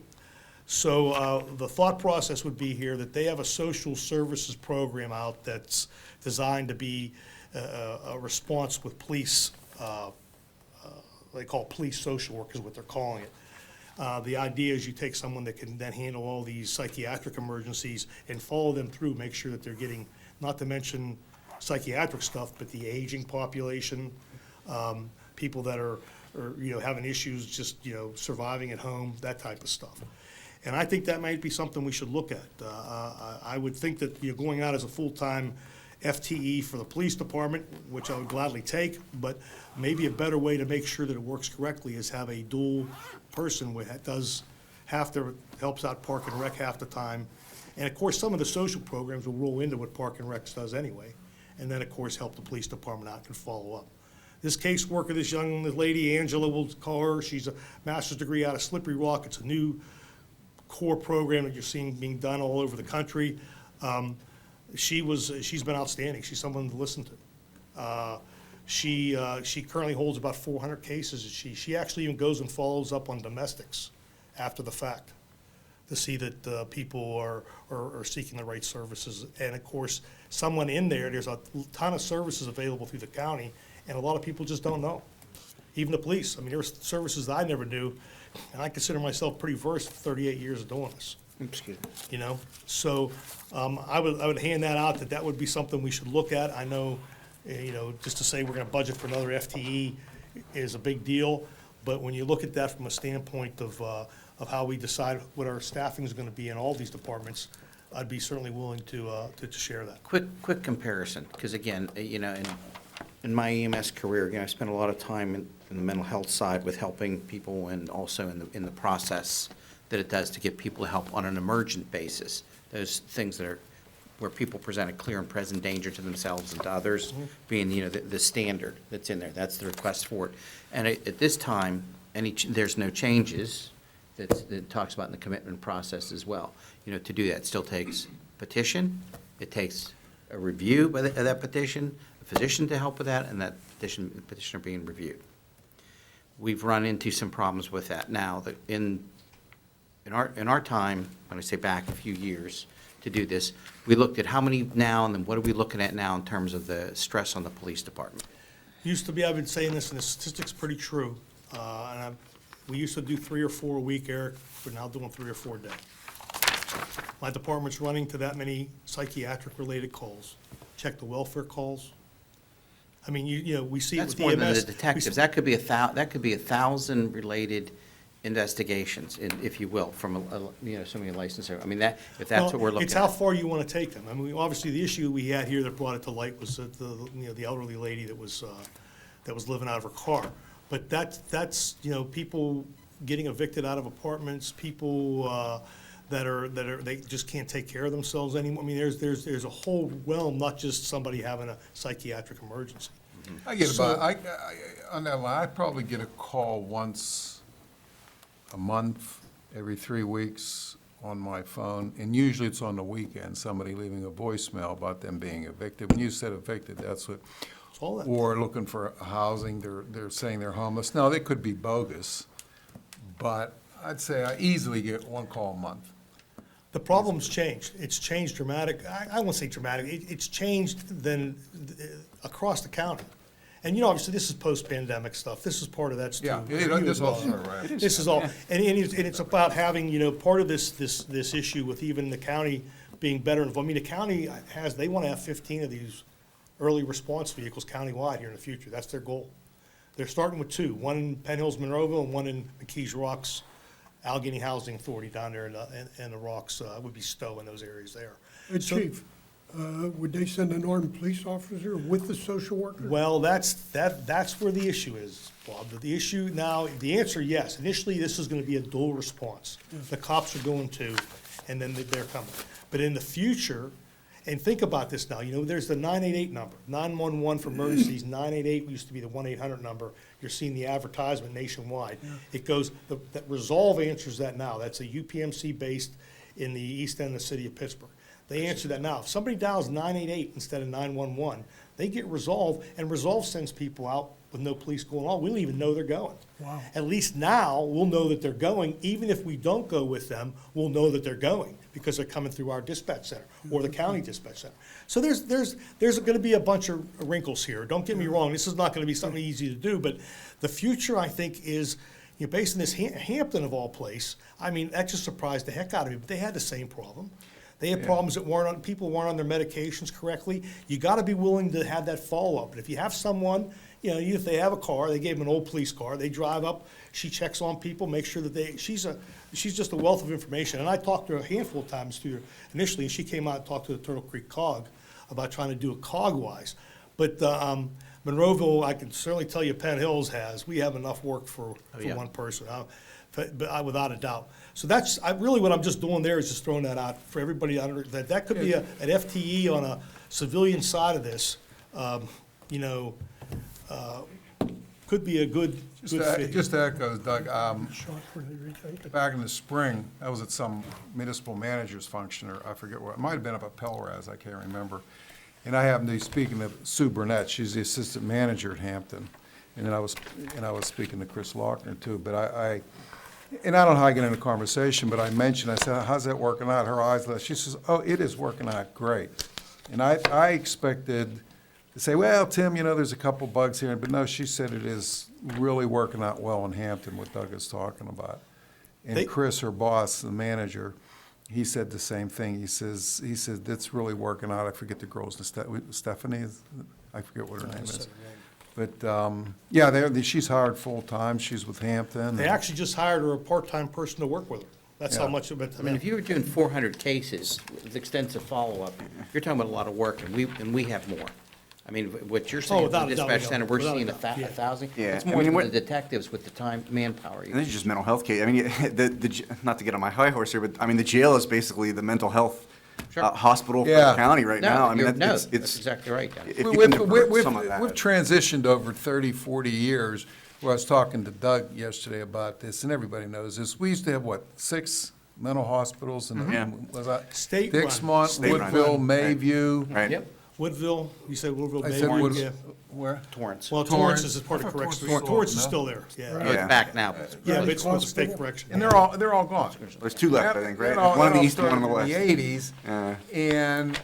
and we are, I mean, I'm not saying and what happens is a police officer would go out and somebody had, throw them in the jail, and okay, and if they needed to go to Torrance or maybe they went there and and maybe they should have gone there and maybe they shouldn't have. Well, now everything is scrutinized on that. And that's what we're, in good and bad on it, and that's what we're dealing with, but we've got to transition, like Doug is saying, as a society, because look at all most of the homeless people on the streets they have mental issues. I mean, that's the way I see it, you know. This program that the county's doing, this alternate response through the Department of Human Services, their idea, I believe, is correct. The problem, they're gonna have the same issue though, Tim, is they don't have a place, once Resolve only has 8 or 10 beds, Yeah. they don't have a place to put them. And the Phoenix came out, Phoenix seems to be ahead of the curve on a lot of these over the year, even public safety stuff, police, fire, and EMS, but they came out about 2 years ago and started this, but they built a 150 bed facility. So the police, they snatch them up. Hey, you want to go? They say, yeah. They put them in a car, drop them off. They're back in service in 10 minutes. They're happy as, they take care of them. They haven't got any paperwork. You just get their name and they transport them in a car. So, and that's the other thing that's occurring. The police department is now getting stuck transporting all of them because the EMS folks, because they're too busy, and not to mention they don't get a pay of it, they don't want to transport. We used to always take psychiatric as being a medical problem. Well, my guys literally had to transport someone from this building here all the way to Ohio Valley over in Kennedy Township, or Heritage Valley. it's called now. And for a mental health commitment because, the local hospitals weren't doing what they needed to do there. And that's, there's a UPMC, Allegheny Health, and there's individuals. So it's a mess, but the reality is everybody at least is now starting to see something that we have to look at it in a different avenue. So I would have no problem trying to do something with this, in addition to our alternate response that we're gonna stay part of, because it doesn't cost us. I mean, the alternate response is just, that vehicle's probably gonna be based out of the county, I believe the county building down in Wilmerding. Okay. So it'll come out of there to Penn Hills and Monroeville, and that seems to be what they wanna do now, because the county's involved in it, obviously, they have a building there. And they'll be able to respond to these based on a request from our dispatch and/or police officer. And/or we'll eventually actually dispatch them instead of sending the police, if it works out that way. I mean, City of Philadelphia, I just had this conversation with somebody at the state this past week. City of Philadelphia had trained up police officers, and it's a dual response. It's a social worker. They have 6 of them, or I think they have 8 precincts or something like that in the city of Philadelphia. Yeah. There's 1 per precinct per shift to do that. A police officer and an LSW, licensed social worker. So you're looking at a practitioner, in addition to an expensive police officer, with additional training on top of it, and they can't keep up with it. Yeah. That's Philadelphia, but I mean, Angela was talking about, one of the things that she could do is she got to know everybody in the mental health side of this, and she's not a police officer. So when they would in Hampton, they go to Western Psych because that's the closest place for them. They would take them to Western Psych, and she got to know the people down there, that she could walk in and stay with them to make sure that they get evaluated and they get to stay. A lot of times we go in, the cop writes up the 302 or a family member, we drop them off, and they're back out on the road before we finish the paperwork. Because they get evaluated differently by the ER, they don't know the full story, and they cut them loose. So that's what the issue is here. I mean, so I would never have thought that I would be sitting up here asking for another civilian employee, but I am, and it's something to put in your memory banks. This Angela is willing to, because it's all of a program that they're very active in. They have policies, procedures already put together. They're willing to, to help even hire the person. They have people that are coming out of master's programs that want these jobs. And believe it or not, I asked myself, well, Angela, are you planning to leave this job and hang your own shingle out and do all that? She says, no. She says, there's a lot to get to that level. It takes years and years to do that. and it's just not worth the time, and she's getting paid a fair salary through Hampton. I think it was somewhere in the neighborhood of, $70,000 a year. Because most of these social workers don't get paid anything, so they would take a government job and a municipal job in a New York minute. So, I went too long, boss, sorry. Anything else, Sorry, comments on? Deputy Mayor Poach, I apologize for going too long. Yeah, it's And okay. council, I apologize for keeping you. All right, any I other hope I'm just trying questions to give you an regarding the update budget before. hearings? It's all good. Comments from the public? Well, they're just waiting in line. No? Do that? All right, gentlemen, well, it's not that type of meeting, we were just a hearing, so that's up to me. We are adjourned. Thank you.